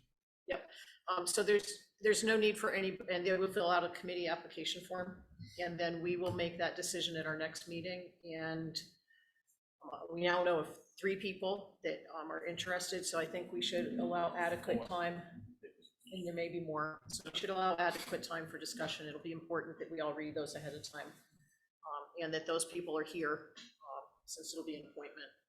Is that okay with everyone? Okay, we have reappointments of several people: Alan Schneider, Mike LaBerge. So I'd like to make a motion to appoint Alan Schneider to the Budget Committee for a period starting tonight through 6/30/2026. Reappointment. Second. Motion and a second. Is there any discussion? Seeing none, all those in favor? Unanimous. I'd also like to make a motion to appoint Michael LaBerge to the Road Committee for a term of 3 years, starting tonight through June 30th, 2026. Second. I have a motion and a second. Is there any discussion? Seeing none, all those in favor? It is unanimous. We have a new appointment of Peter Thompson to the Kennebec Regional Development Authority. Is Peter with us? Did he need to be with us? He expressed that he might not be able to make it, and I said that I think there might be some leeway, considering that he was on the, he was one of the founding members when this was first put together. So in theory, 25 years ago, he was already on that committee. So if you're willing to be a little bit flexible, I think that he'd be a great appointment. Reading the qualifications, there's no Yeah, doubt. you certainly He's the qualify, fa- yes. He's the founding member, so he obviously knows what's going on. It's nice in retirement that he's willing to continue that work. Would anyone like to make a motion? I'd like to make a motion to appoint Peter Thompson for a 1-year appointment to the Kennebec Regional Development Authority. And waive the notice to appear, the need to appear. Oh, and waive notice for the need to appear. Thank you. You two are on it tonight. This is cool. I have a wake up motion from and a time to time. second. Is there any discussion? Just great thanks to Peter for stepping up to do that. Just lets Readfield be even more represented. It's wonderful. All those in favor? Yes. Okay, moving on to old business. We are discussing the August 11th and 12th Heritage Days celebration. I think the select board is very aware. There is a schedule printed, and I assume this is out and about in town. Is that correct, Eric? Sure is. It is, it's getting more and more every day. Oh, good. So there is a schedule there. It is a 2-day event. It starts on Friday with an event at the Historical Society and then a dance down at the beach. And then Saturday, it is all day, starting at 7 a.m. and concluding around 9:15. The fireworks are at 9 o'clock. So please read the schedule. A huge thanks to Dennis Price, who I think has basically ended up doing this alone for the most part again this year. I know he has some helpers. 4 or 5 helpers. 4 or 5 helpers, that's awesome, because it's a big project to put on all by yourself.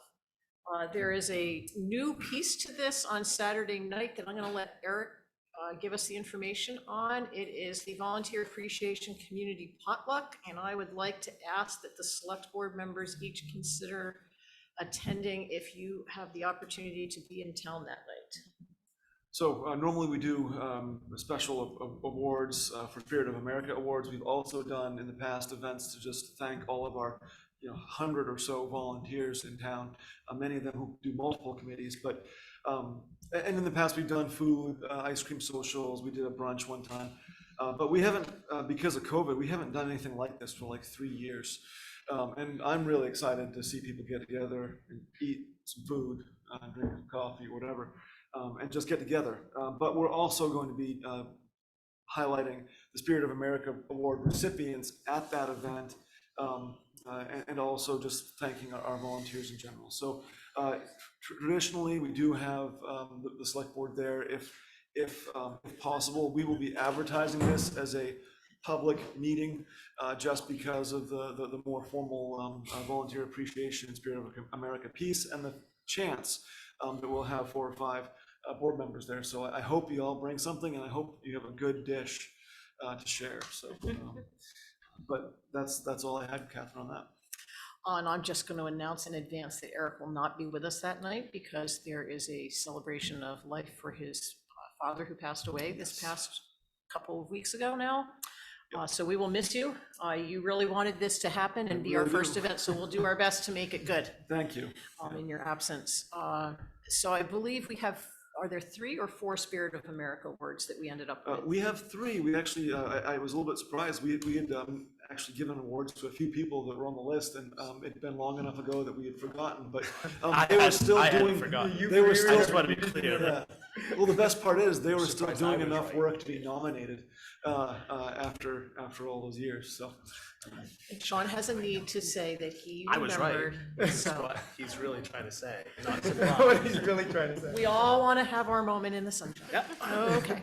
all right. So You doubted if any board member would like to make the presentation to one of those recipients, if you have a connection to that person or would just like to do it, please see Eric and ask him who those recipients are. And typically what happens is that we read the nomination paper and then say a couple words from our own thoughts, and we make them stand up and come and shake your hand and get the award. There is an actual award that's given. And then we have a general appreciation to all the volunteers in the community who will be attending. So if you are not interested in giving an award, Sean has graciously agreed that he would do that. And I can sort of be a master of ceremonies person. So I hope that you guys will take a chance and do this. I'll be away. You'll be away. Yeah. Well, we will miss you. We'll take cookies Just saying, though. I If you would want to make like them to, beforehand. What's that? So if you want to make some cookies beforehand. So you must have I'll some leave a delicious casserole. cookies. Okay. All right, moving on to item 2343, discuss the select board policy on capital reserve accounts and warrant articles. This is a follow-up from a discussion we had at our last meeting. That was where we just dumped Dave right into the deep end of town business. That's the only way I learn. Sink or swim. And Marty, I think you were the one who came up with what we have in our packet for this evening. Is that correct, Eric? Yeah, Marty and I kind of talked it over, and he did a tremendous amount of work on this. So I want to thank Marty for his spreadsheet. He went and did the analysis on the different models we talked about. And really, Marty's proposal here, which I agree with in large part, just is a synopsis of the outcome that we came to, which was that less is probably more with this, that going and trying to be very granular in how we approach this wasn't likely going to find success, and it would really blow things out of the water. So we're looking at a couple of simple solutions for the board to consider, and I'll let Marty talk about those. Great. Thank you. Thank you, Eric. And thanks for the opportunity to work on this. It's been a while since I retired from my job as a chief financial officer. So delving back into the arcane intricacies of budgets is fun for me. Well, I'll try to make up for some, time looking at the clock. The board looked at a couple of options on June 20th that Eric and I put forward as not as recommendations, but as options. And a couple of things became clear. One, the board wants a policy that is going to be very straightforward to administer. That would have eliminated some of the options that we came up with that seemed to be kind of complicated. One of the other things that came up was one of the board members said that this is really pretty simple. We have to divide things between those capital expenditures that we have to make and those that we would simply like to make. And and presumably the ones that we would like to make but are not absolute necessities would be in separate articles so people could vote on them individually. That was a good suggestion, but there was also a good comment from the board that want to do and have to do can be kind of subjective. That, just to pick an example, one person, from the current budget, one individual could feel that the church road sidewalk was an absolute necessity.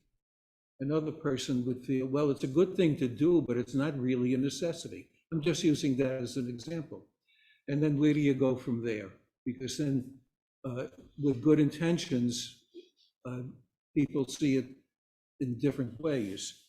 So what we're suggesting now is to build on that have to do versus want to do structure, but to use some different terms that are more amenable to being precise so that everybody can agree that this is a want to do and this is a have to do.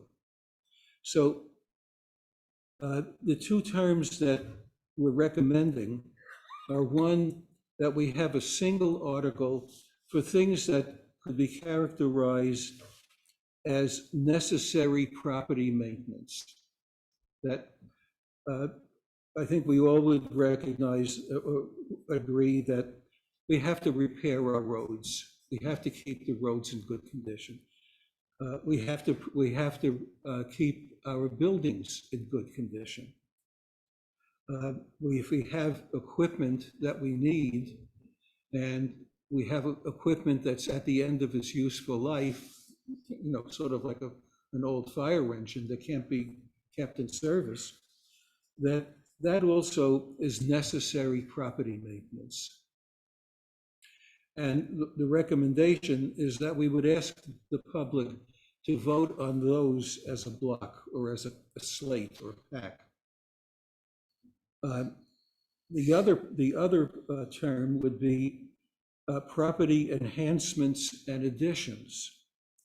And what would fall under that heading would be if the select board decided that we need to build a new road into a new area or significantly extend an existing road, or to build a sidewalk where there isn't one now, those would be considered enhancements and or additions, and those would be voted on separately. Same thing with buildings. If we were going to build a new building, or if we were going to make renovations to an existing building to repurpose it, I can't imagine what it would be. If we wanted to add a third floor to the town hall to have a dance hall, silly example, but that's different than just fixing the roof on the town hall. Those enhancements and additions would also include a new piece of equipment other than one that's replacing one that's at the end of its useful life and has to be replaced. And so, if we wanted to have an extra an extra mechanized snow blower, big hunking piece of equipment that we don't currently have, or an additional one, could be something that the select board would say, yeah, we should do this, but that would go under the enhancements and additions category and would go to the public to vote on separately. So just to recap it, it is building on that idea of things that we absolutely must do, or there'll be consequences, and things that we want to do, but we recognize that they're not absolute necessities to be done right now. And we would just use different terms: necessary property maintenance as one category, enhancements and additions as another. Thank you. I have one question. It was the hot button topic this past year, which was open space. And so as I'm looking at how you have this divided, I would imagine that would fall under property enhancements and additions. Yes. Okay. And again, the purpose is not to when the select board decides where to place these things, this comes after you've decided whether we should do them at all. This isn't that decision, any item like open space, that deciding where to place it in the budget would come up after you decided whether it belongs in the budget at all. Correct. And then, and this is my last question, sorry, folks.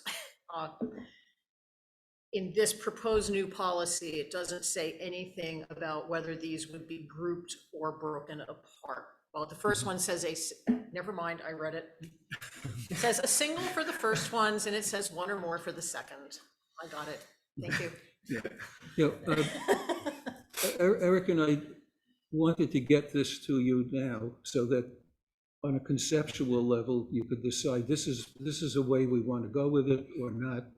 And then I'm pretty sure Eric would follow up with like a more formal kind of document that would be one of your formal policies. This is just to outline it. Does anyone have any questions for either Eric or Marty? Maybe just a suggestion. Go Sorry. ahead. The only thing that I would say, I think that sounds like a great idea. It's a good start to have some rules and put it in order. The only thing I would say is, I think we should always reserve the right to break something else out. Because if we get into that position where a lot of people are irritated about something that doesn't quite fall in one of the categories or the other, and it's easy to just say, let's just put this on its own and not fight about it. Yeah. I think that would be an easy reservation to. I think that's good, but we also have to keep in mind if you have 5 or 6 people who are truly vocal out of 2,300 voters, we have to keep in mind about the squeaky wheel syndrome. Yeah. So we want to, I'm not saying we have to hear 100 angry voices, but And I'm not saying we would have to do that. Right. But if it becomes a big issue, to reserve the right for that option to say, let's just avoid the conflict and put it on its own. And I think, like I said last time we started talking about this, and Marty brought 3 options, and I think I said I didn't like any of them, and I didn't want to choose one. I feel the exact same, and what I do like though is this option that this could be the way we start the conversation, and this is the way we can direct the budget committee to bring stuff to us. But it still comes down to us sitting through the budget process and all those meetings to go, yeah, cool, we like this, or nope, we want to break that one out. I just think I just don't like rigidity on something that may or may not be needed. Well, and I think you hit on a key piece for me is it needs to start early. and the public needs to start early. So if there's something, we had, I think it was 17 different meetings where we discussed the budget. And so when it comes up at the last 3, that's a red flag for me. People, if you're passionate about something and you're concerned about something, as we saw with one of our residents speaking tonight with 1,000 pages, if you're concerned about something, then get involved early. And that involvement could just be sending an email, let people know, I'm really concerned about this 3rd floor project you're putting on the town office for a dance hall, using Marty's example. Right. But don't wait till we're ready to put it out to print and say, oh, wait a minute, I just heard about this. Well, I'm sorry. My only concern there is, would there be a bar? So You I have think enough this is. parking space to get a liquor license. Does anyone else have any comments or questions? Carol? I do. Last meeting, I was kind of disappointed. So the 3 of us were very strong with number 3. The only thing I think is, I think they were saying it results in 6 more questions on the ballot. I think spending taxpayers' money is probably the most important thing we have on the ballot. And that's why I tend to prefer breaking things out. Even in the discussion here, things about like building maintenance or replacement. I mean, the pumper truck was replacement of something that was becoming obsolete, and it was bundled with everything else, and we're like, that needs to be separate. So some of even the must-dos, I think road repairs are probably the one thing I think all can agree, yeah, that has to be done. Building structures and repairs, sometimes that's even subjective. I think a dollar amount is important, and it touches on that in like excuse me, what's it called? Not my hot button. Sorry, open space. My gosh, I brought it up like at the beginning of the budget thing, and I was always just like ignored. So That's not fair, Carol. You can't say you were ignored. You had a motion. Yeah. Right, but it wouldn't say But it was it ignored. was brought up like Yeah, repeatedly. don't say ignored. We listened. Okay, Yeah. but it was It not didn't just end up brought up being at the acted end. upon. No. Right. So I guess I'm just saying, still, it seems necessity or necessary property maintenance can still be subjective. That's the only thing. And I think we heard from people that they wanted clear transparency unless we have, I don't know, some of these things are just like Guile Hall. What is that? What is that? Of $10,000 every year. I mean, what is it going towards? And maybe that's where the question splitting out is. Guile Hall, this is what it's going towards. That's my only concern, is I think when we have, I don't know, what did we have? How many questions? 52 or something, or 42, and 6 more that are like very important, that is spending other people's money, and people have maybe a very important decision to make. They should be allowed to kind of separate those. That's my only thought. Okay, Can I address that? sure. Yeah. First of all, I think there may very well be times when a policy doesn't really work.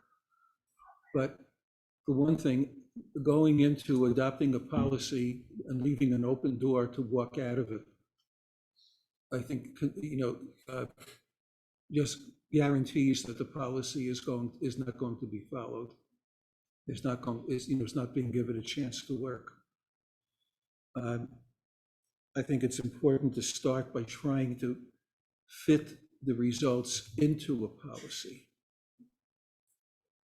rather than saying, well, this is, kind of hard, let's just waive the policy. Secondly, I think the issue of a capital item being a Guile Hall, somewhere there should be, when the board is deciding whether that $10,000 or $15,000 or $25,000 is going into the budget, there should be sufficient information so that the board can look at it and say, one, this is all necessary. If we don't do this now, we're going to have major costs in the future. You know, if we don't repair the roof now, we're going to have a bigger cost the following year. Or it looks like we're sliding something in there that's really not maintenance. It really goes under that category of enhancing the building, you know, for whatever reason. So I think that should be addressed before the board decide, you know, when the board decides, does this go in the budget or does it not go in the budget? It shouldn't, I think waiting to discuss that when you get down to the level of, is this necessary, you know, or is this want, you know, then, you know, and excuse me, getting down to the point of where it appears in the budget, that's just pushing it off, that's kicking the can down the road. So, you know, the budget committee does ask Eric, you know, what these things mean. And if the board needs more detailed information when it decides whether that item is going to be in the budget at all, then the board should say, we need more information, Mr. Manager, you know, what is this? What are we doing? Thank you. I think what I'm hearing is that this is probably a good direction to go in, and that we will, having it say one or more leaves latitude for us to make decisions at the time each year. I agree that we don't want to have something that's an open door to just kibosh it, because then we don't need it at all.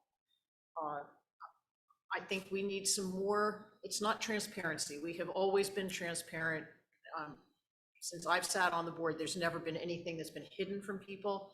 It might not be as, I think it's their perception of. it might not be as readily available for people to access as they would like, or that they think it should be. And so I'm seeing this more as a communication thing. And how can we maybe present some of these things in a different way earlier? So it maybe looks more like the warrant when we're talking about it in January and in February. You know, we get all these details, and for the average person to try and read through all the details, it's too much. And so maybe we need to just start with something simpler. You know, we're talking about saving $10,000 for Guile Hall because we're going to replace the roof in 10 years, and we're saving 1/10 of that every year. And so there, now it says what it is, something to that effect. And so that's something I think we can work on and try and build more of a dialogue with people earlier, rather than just the numbers, because we get buried in the numbers without people having to go to a budget meeting or having to listen to a synopsis at the select board meeting. And I see no problem in us all working together to do that. Thank you for saying that, and that's my thing is, what is it going for every year? I love that, and I hope that's what we do. The only thing is, what I was surprised by is so many things get decided in the budget committee and don't come to the select board. And I've been told we only vote if there's an RFP involved. There's very few things that ever get bid out as an RFP. And that's why I guess I'm shocked how few of these expenses actually come to us. And they're decided at the budget committee level, it seems. But those are all presented to us in our packets, in all that information. So it's all there. And when we sign each warrant, that's when we're authorizing the payment for those things. So that's more of a how we handle the budget thing, and let's work on that. Let's maybe talk about that at the retreat. Exactly. And kind of plan for how we can deal with that. Thank you. Yeah, well, I think that it's good discussion. I'll just jump in and say that I think that the capital investment planning process that we have now is good, but it could be better. And I think that we have in the past we've already started to move that capital planning discussion back, and maybe it needs to be one of the first things we discuss. I mean, it does happen every year. We go through every single line item in the capital plan, talk about what it's for, what's coming out in the next 5 years, what the horizons are, all that, and even the 10-year horizon on a lot of things. So we have that information, but maybe I think that it sounds like presenting it a little bit differently might be beneficial. So that's a good point, and Marty and I can work on kind of wrapping all that up into a policy discussion that maybe talks a little bit about not just the how the article's split up, but maybe a little bit of a nod to the process, if that makes sense. Yep. I know in some past years, we've had the capital discussion in October or November. Or we've had two. I mean, I don't mind having two. Right. I think that might be a good thing to go back Probably to. one prior and then one after all the budget numbers have come in, to then see how they actually are fitting in and decide if that's the direction. And if I can just say, Marty, don't get me wrong, and thank you for your work on that. I think this comes like so much closer to what we all hoped for than we had. So I think it's a huge improvement. Thanks, Marty. Great start. I mean, nothing's ever perfect right from the start. You're gonna have to try it and see what happens, and if we need to make adjustments, we make adjustments, but we gotta start somewhere. So would someone like to make a motion to give Eric some instruction on creating a policy like Marty had referenced? We can just work on it. We can just work on it. I don't think we We've already need got that. it. Sean make the motion. Can't we make a motion to accept this? Is that, and we keep kind of kicking it If down we're the road, it comfortable, I'm seems. okay with doing that. Yeah, sure, it works for me. Can I make a motion to accept this policy as stated, as Marty presented, for the capital improvement article policy? And do you want them to continue working on refining it? I think we can start here, and there can always be amendments made, absolutely. Okay. But I think That's fine. the definitions that he has comes extremely close to what will be a huge improvement. Anybody have a second? Second? Any further discussion? Seeing none, all those in favor? Unanimous? Thank you, Marty. Well, that went way farther than I thought it was gonna go tonight. Yay, okay. I just need to keep, this is a great idea, but we're not gonna vote on it today, and that's what we had last time, and I'm like, Right. Okay, so Make some unfortunately, decisions. we did get a lot of good business done tonight, and that was good, but we have run over. We have 45 minutes of business left. I think we can probably do that in 30 minutes or less. If someone would extend the meeting, I'd really like to get it faster. I'll make a motion to extend the meeting for 30 minutes. I was gonna say somebody. We're all gonna walk out. I'm just gonna tell you guys up We're front done. from my reading that it takes at least 3 people to vote in the affirmative to do that. Otherwise, we're finished with the meeting, and it all happens at our next meeting. Oh, you didn't tell me we could finish it now. So, all those in favor? Shamed you all into it, unanimous. All right, not that we're gonna fly through these things, but I think a lot of these things are easy to shorten down. So Chip, I assume that you're gonna tell us something about the new land use fee schedule, item 24010. Thank you for extending. I'm I've been sure. trying to get to this for months now. Great. I'm going on my 3rd year here. I'm a little bit worried about my predecessor's history, and I'm hoping around for the 3rd year. But one of the things I wanted to do when I first started was to take a look at the fees. I understand from Eric, last time this was done was 2006. Correct. Since then, we know what's happened with inflation, we know what's going on with construction, and we are booming in this town. We haven't seen what's coming up and everything. And it gets a little frustrating when you're spending an hour with a person, filling out permits and making everything sure it's right, doing the personable thing and everything, and at the end of that time, you're saying $50, please. It's wrong. This office should fund more of it, what it does, and I try real hard to, give a good service. So I believe that the town deserves to increase this. I brought it to Eric a couple months back, and he was like, maybe a little bit more, but I think this is a good start. It's a good start, and in your packet, you should see I have 2 versions. One is just the new fee schedule. The second one is compared to the last fee schedule. And it's nothing really radical. It's nothing people are probably even going to wink at. And I'm doing this in Wayne also because it's been even longer over there. So I invite you to ask any questions you want, but I think this is very fair. the code officer's blog that's done in this state. Everybody was comparing notes, and we're right there in the middle. We're not near the top, and we're definitely, well, currently we're pretty close to the bottom. But I think this would really improve, what goes on and fund things. One big part of this is just not the new fees, but giving us the ability to charge for things, which you'll see on the second page. Additional fees may be charged for hearing costs such as printing, mailing, newspaper notices, professional services deemed necessary and allowed under the LUL. Folks, our advertiser is not available to us a lot of times. When we got to do an insert, it's $250 or more, and they're paying right now, $100 for a permit. It's crazy. So give us that flexibility. Take a look at the fees. If you find something's not right, let me know, and I'll look forward to your vote.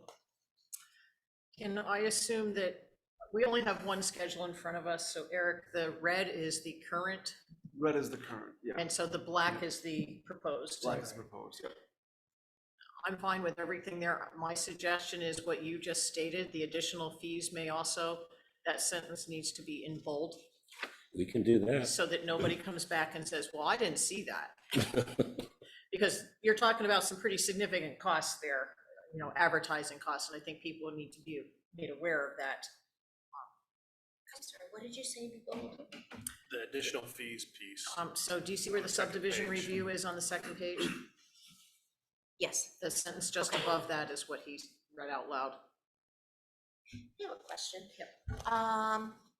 So planning board hearing submission fees. So if someone goes in front of the planning board repeatedly, like they said, oh, we want you to do this, and then they have to revise their plan, and then they go, We only get charged once. okay, thank you. I wasn't sure. And $100, Thank you. you're bleeding. Okay. So whether it's one meeting or 3 meetings, it's one fee. Okay. Once the issue's done, and it's done, or they come back, and then it would be another thing. Does someone want to make a motion? I'll make a motion to approve and accept the updated building permit fee schedule as revised. I'll second that. Is there any further discussion? We have a motion in a second. Seeing none, all those in favor? Oh, I thought he was Unanimous. Dave was voting He was before. looking this way. I was trying to decide if he wanted to say something or he wanted to vote and let's Kind of get fit this it into going. 30 minutes. Yeah, Yes, thank you. I Okay. appreciate it. Keep going. Thank you all. Thanks, Chip. Thanks, Chip. You don't want to stay around for the next one? Okay, item 24011 is consider proposals for the intersection work at Nickerson Hill Road and P Ridge Road. Eric, I bet you can shorten this down for us pretty easily. I can very easily. So we have a property owner, our road is on their property. We wanted to address this properly. So we got survey work done, and then we had some design done to propose a full remediation of the circumstances. Basically, people cut the corner, and they cut the corner some more, and then an old oak tree was damaged and taken down, and then that root mass was pulled, and then people really cut the corner, and so now we're 10 feet onto this guy's lawn. So we put that out to bid, and the prices came back, I would say, in my very, very high, astronomical relative to what we thought we would need to find an appropriate solution. So I talked with the property owner very quickly after the RFPs came back. And he said, look, I don't want to be the guy that's responsible for making the town spend $60,000 to move a road by 10 feet. So we did agree that he would be happy if we made an effort to correct this, that involved a little bit of work here and there. And so, a long story short, my recommendation here is that we had 4 or 5 bids. We very much appreciate the work that was done and the time people spent putting that together.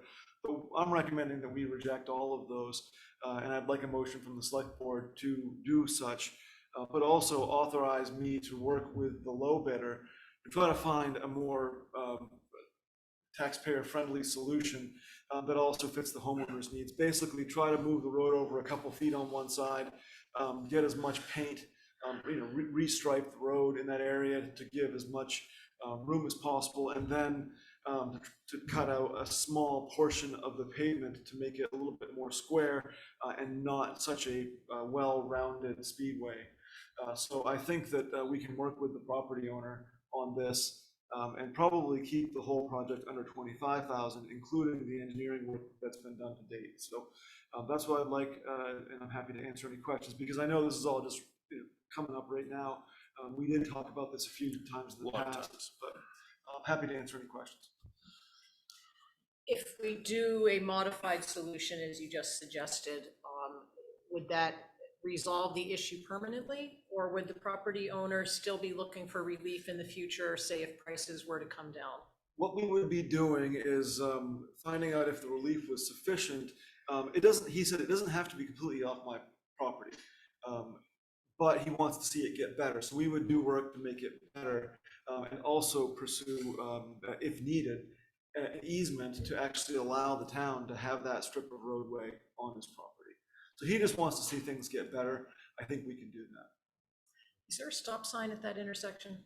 There's not, and we talked about that and whether or not that might be a good idea. He's concerned about the noise from stop signs, so there's balancing here, but not noise from the sign itself. Once people stop, then you're squealing to get going. Yeah, exactly. So I really think that we did our due diligence. We did the best we could to bring forward the right solution. It was, 3 years ago, this probably would have cost $25,000, but we're not there now. So that's that. Did the road committee have any opinion on a modified solution? We've got a lot of work we could do with that extra money. So they're not of the opinion that we should be spending $60,000 on a realignment of a roadway. And they think that if we can make the property owner happy, and protect the town and the taxpayers, then we're all good.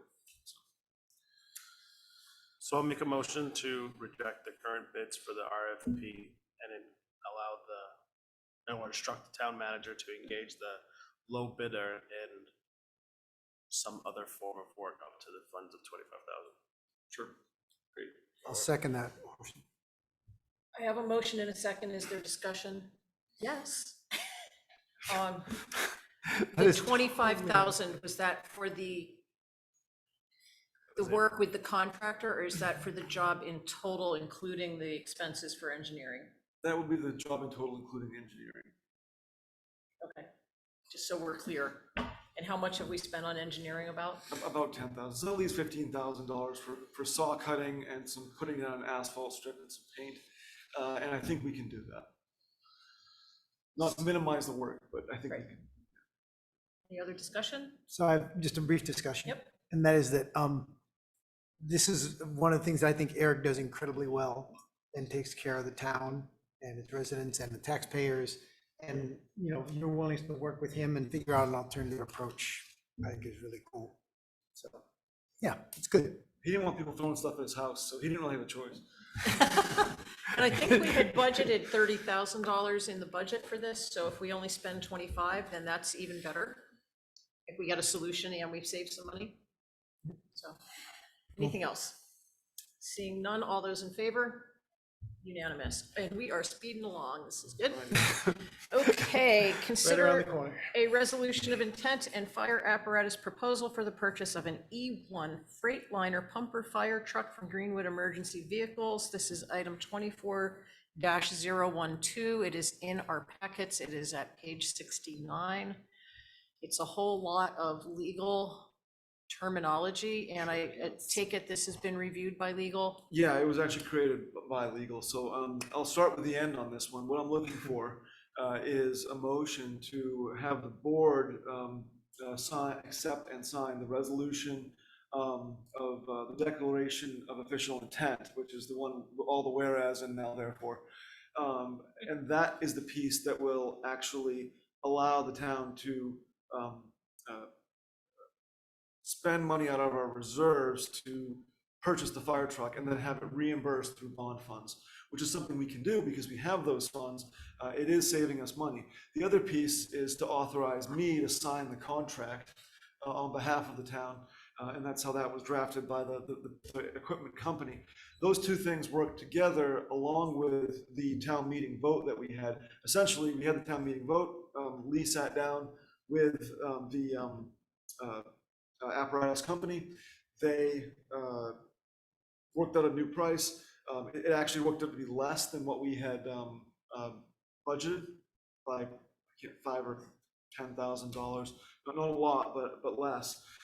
And so all that came together, and they said, now you've got 30 days to sign the contract. And so we put all this stuff in motion, and the discount that allows this to be less than the budget is contingent upon cash up front. And we did look at the financials on this. If we held on to the money, we could have invested it, but we probably would have only gotten $15,000 or $20,000 in interest. Still pretty impressive, considering that's when you deal with large numbers. But we're getting a bigger savings by putting the money out up front right now, and then reimbursing our accounts based on the borrowing. So That's the 30,000. that's the 30,000, or the full. I mean, we're borrowing for the 300 and something thousand, but we'll basically be floating that, until bond proceeds come in. So all that stuff works together. I'll have that bond application complete this week and submitted, and so and then everything will work out. So you're saving us money twice tonight? Twice, I hope. Wow. And this will allow us to follow the instructions from the voters at town meeting to make this purchase. So I would take a motion that includes us signing the resolution and Eric signing the contract. Make a motion that we accept the resolution and sign it as presented, and I'll engage Eric in signing the contract. I'll second. We have a motion and a second. Is there any further discussion? None, all those in favor? It is unanimous. Okay, we're doing really well, folks. Thank you. Item 24-013 has 3 parts to it. The first part is the financial calendar and warrant review, and I can make this long or I can make this short. You guys want the short version? Okay. Go along. So here's the short version. We have to sign the warrants on Monday night or Tuesday mornings. Boom. If we do that, we can continue our current schedule of meetings, sometimes meeting on once a month, sometimes meeting twice a month. Forewarned, David, you were around for some of these, but in March and April, we tend to meet like 4 times a month. And that's kind of where we trade off in the summer, not having as many meetings, as long as the public doesn't need us for something like approvals for something. So we can either all say, yes, we will make that a priority. There have to be at least 3 of us that commit to that, because it's been holding us up on paying our bills on time to not have enough signatures timely. I can always come down Tuesday morning. Yep, and That always Eric's, works for me. okay, and Eric's perfectly willing to meet with any of us after hours or before hours, to work in our work schedules. I mean, before hours, yeah, but we're here at 7 o'clock every day, so. Well, that's before the public hours. It is before the public hours. Right, so, okay, you're not coming in at 4 AM, I take it. Okay, so can I just get a verbal commitment from each of us? Dave? I'm Carol? good for Tuesday. Yeah. Sure, I'm not on the committee, but yes, sure. No, not on the committee, but when we need to sign warrants. Yes, Yes. sure. Steve? Sean? And me, yes, okay. Well, that just cut out a whole bunch of time. All right, summer residence meeting is taking place on August 4th. Traditionally, we do this. First Friday in August. I have to take one step backward. The calendar was put in there. I printed mine in grayscale and it didn't work. So Eric, I would ask if you could get us each a color copy, hard copy. Sure, yep. Because then you'll know when the warrant Mondays So it are. wasn't just me. I'm looking at it going, I don't know what I'm supposed to Then be you'll know looking when the at. warrant Mondays are and you can like build it into your calendar that those are the dates we need to be in here to do stuff. The summer residence meeting has typically been the first Friday of August. It's the week just before Heritage Days. A lot of summer people come up for like Thursday, Friday, Saturday, Sunday, or Friday, Saturday, Sunday, or the whole week. It's been a good time. That's one of the reasons we got Sunday hours at the transfer station. They pushed for years for us to do that. And it's not just summer people who come on Sundays, I must admit. There are lots of regular year-round residents who take advantage. And as Eric said earlier, it helps relieve some congestion on Saturdays. So is there anyone who would like to do that? I know I was advertised as being the one to be there. Is there anyone who is dying to take on that role and meet for an hour with the summer residents? I'll be there. You'll be there? I'll be right around. I might as well be there. Oh, that'd be great. I can try, that's the night before we leave for 2 weeks, so. Oh, well, so you probably don't want to try and commit to that. Thank you. So I'll go, and I'll be there, and Dave, if you come, that's great, because then maybe you can do it next year. They don't expect a whole lot from us, but you know, just to know that, hey, there are people in town that like, we don't ever meet because we're only here on the weekends. So it's a little offer and they pay a lot of taxes, so we want to give them a little bit of a voice and special nod. Yep, okay. And then the annual select board planning retreat, we had talked about September 25th. We are meeting on August 21st and September 18th. I have a conflict on the 25th. Sean, I think you have a conflict on Tuesdays. Yeah.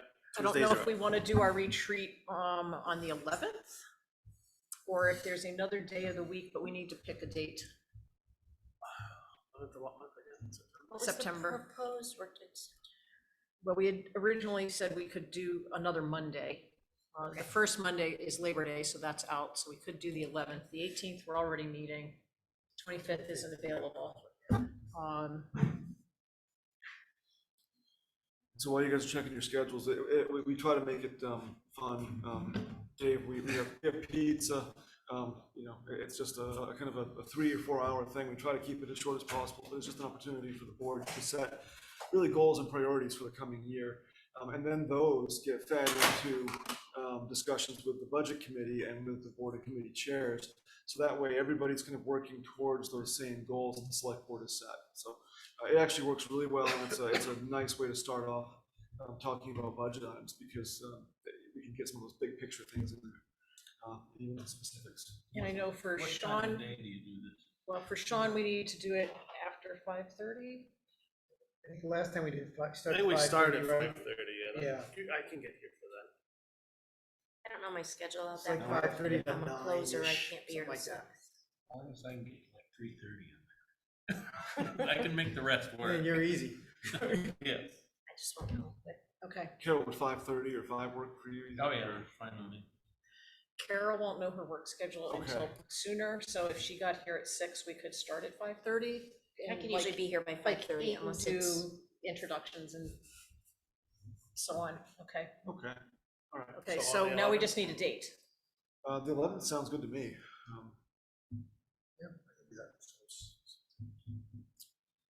Dave's looking No, I'm good. Sorry. good. That's okay. I was just trying to find. He's it, put back it on in there. Facebook now. Yeah. Yeah, right. So 5:30? 5:30 on September 11th. Okay. Great, working together. Eric, working will shorter. you, last time we've had a moderator or a facilitator, what are thoughts on that? I think we skipped it last time and it worked okay. It was the chair that basically ran the. I think that is a great idea to skip that. Thank you. I think the way we were interacting tonight was very positive and useful, and I would expect that we could handle that. If we can't, we'll put Eric in charge of settling us down. I'll shut it down. Shut it down. Oh, joy. Okay, thank you very much. And at our next meeting, Angelica, if you could make a note, we need to have time for the discussion on the appointment for the school board. And we also need to set our meeting dates for the rest of time. I don't know if we can do like through June, but I think it's important where we're not meeting like the 1st and 3rd or the 2nd and 4th or every other week, that we get it out there for the public so that they have an idea of when those meetings are coming up and not wait till the last minute to let people know. Thank you. So the last item is 24014, consider ballot for the Maine Municipal Association annual election. Eric has something in there for that. Eric? Yeah, so this is really kind of perfunctory, but I will say that I know Shiloh. She's great. She has been around for a long time in town government. Nate Rudy is a Readfield resident, lives up on Kent's Hill. Town manager, Gray, fine guy. I don't know Dina, but essentially, if the board doesn't have any objections, you could please authorize me to sign this, and I'll just take care of it tomorrow. This is for the state, right? Maine This is actually Municipal? for Maine Municipal Association Executive Committee. I should have started with that, but yeah. It's interesting that we've got people from Gray and Weld, and then one from away. I mean, from Jay and Weld, and then one from away. Who There's isn't really away. away Gray because is he away. lives in Readfield. So they're all from Sounds like they're central Maine. Massachusetts. Bless.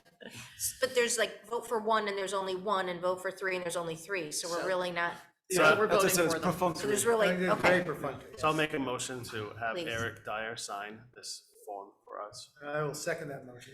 I have a motion, and a second. Is there any further discussion? Seeing none, all those in favor? Thank you. Okay, and then as promised, setting future agenda items, is there anything that a member of the board wants to bring up for a future agenda at this point in time? Carol, Sorry. don't be sorry. Just don't make it take more than 9 minutes. Nope, it's gonna take one. I would like to address the COVID vaccine policy. If we could get possibly a roster of who our members are and where they're from, that would be great. Like, how many are there? And if Lee can be in attendance, that would be really wonderful. I don't We can know that extend we the can invitation. actually do that because that might be interfering in fire department business, but we can certainly ask Lee to give us the information about where he's at. I know that the policy as it stands now is that he is following the Maine Emergency Well, he has a EMT few, policy and yeah. Firefighters Association has a vaccine policy. And all of the departments and divisions in the state are following that guidance.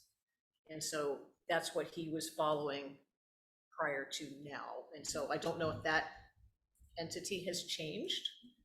That's what I know if the we could state get has a- changed something, but I don't know how far down that goes. If we So get a link of what policy he's adhering to, I'd just like to see what it is that he's saying he's following. I think that would be It's- Yeah, I guess reasonable. just a short answer for that is he's following the policy that they have established for vaccination.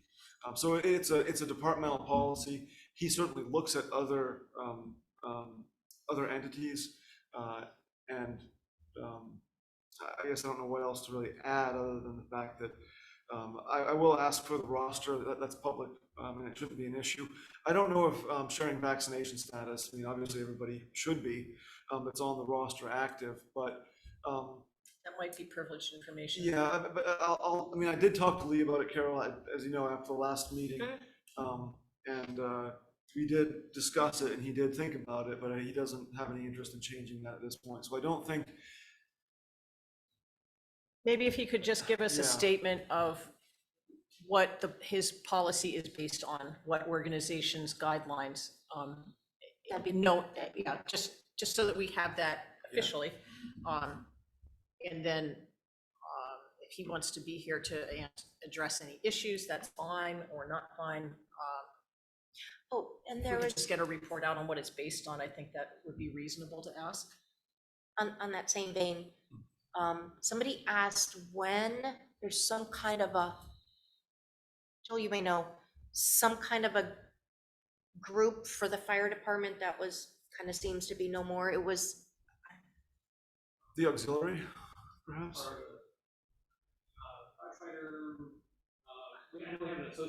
association, that seems to be no longer? Is that true? I don't know, it's not a town entity. The auxiliary, if that's what you're talking about, or the fire association or whatever, was basically the boosters. They would help do fundraising and, hold the beanhole supper and stuff like that. And it really, that's a separate 501c3. That's not the town of Readfield. Okay. But I mean, I certainly like to see that, succeed, but we also have a Friends of the Library that does a similar thing with the library. And they have fits and starts about how active they are, how inactive. Yeah, I'll talk to Lee about, Maybe we could just get a statement of what you just said. yeah, sure. That there is yeah. an organization, but they're separate from the town, and this is how they're Well, organized. I just want to be et cetera. clear too, it's not about one organization. I mean, this is very much a local policy. The fire chief believes that it's important for us to have vaccinated volunteers.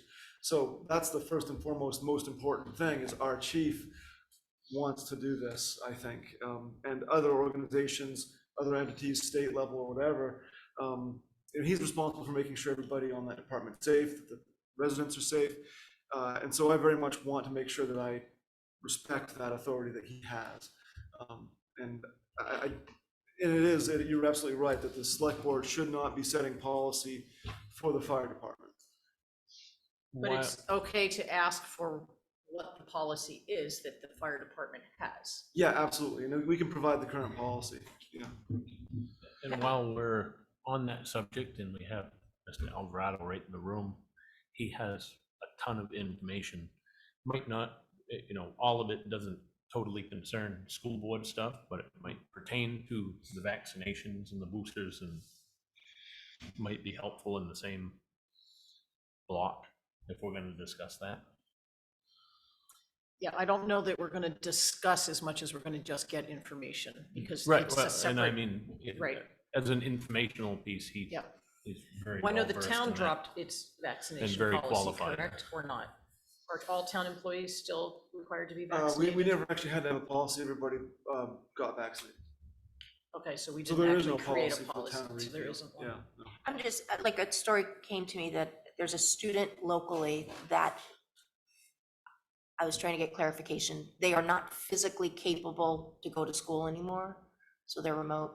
Like, I don't know if you would call it paralyzed, like after the vaccine. So I mean, there's real things that we're learning more, I guess is the thing, and people have some real reasons they can't have it. The person we're picking up tonight had Guillain-Barré in the hospital for 6 months as a child and can't have it. I mean, Right. Sure, well, there's a large public policy debate about Yes. all of that. Right. yes. But which we're not But gonna there's- solve. There's Okay. two reasons. So to we will have yeah. something on the next agenda that deals with the topic. Okay. We can't say how much because we have to make sure that we do what's Right. I mean, I legal think and that the best appropriate. approach is I can just email the policy to the board. Would he have to make a formal request to do something like that?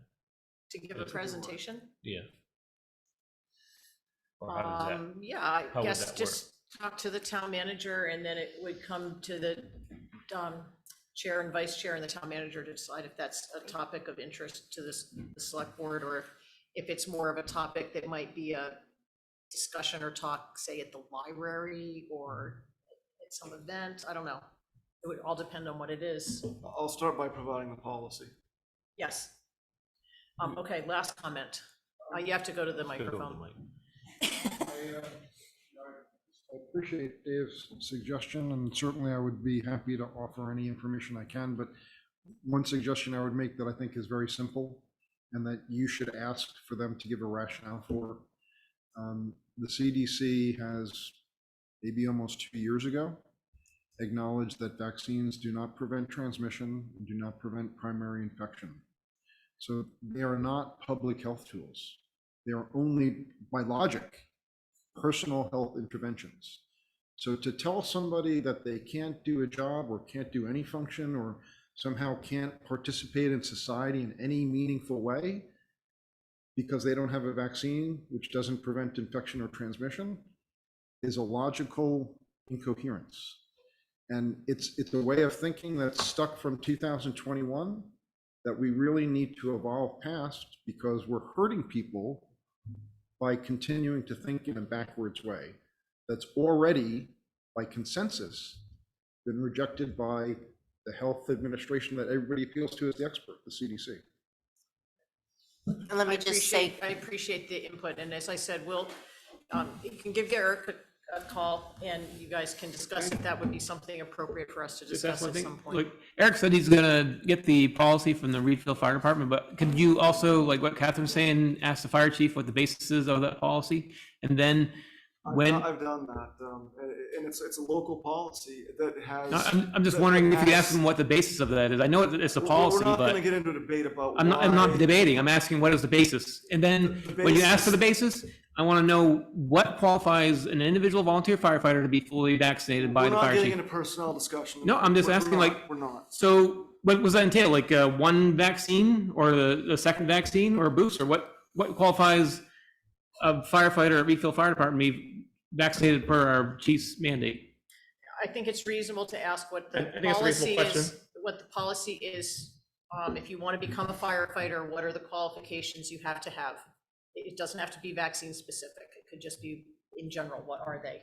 I'm That's saying our fire chief says you need to be vaccinated to be on the fire department. So you're saying, like you said, to be qualified to be a volunteer firefighter, what is that vaccine mandate? Do you need to have one vaccine, two vaccines, Right. a booster, And so that's 6 boosters? right. I'd like to know that. Okay, so it's reasonable for us to ask that question. We'll see what we get for an answer. Thank you.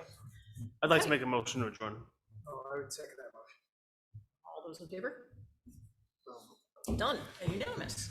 Thank you, everybody. Next meeting, we'll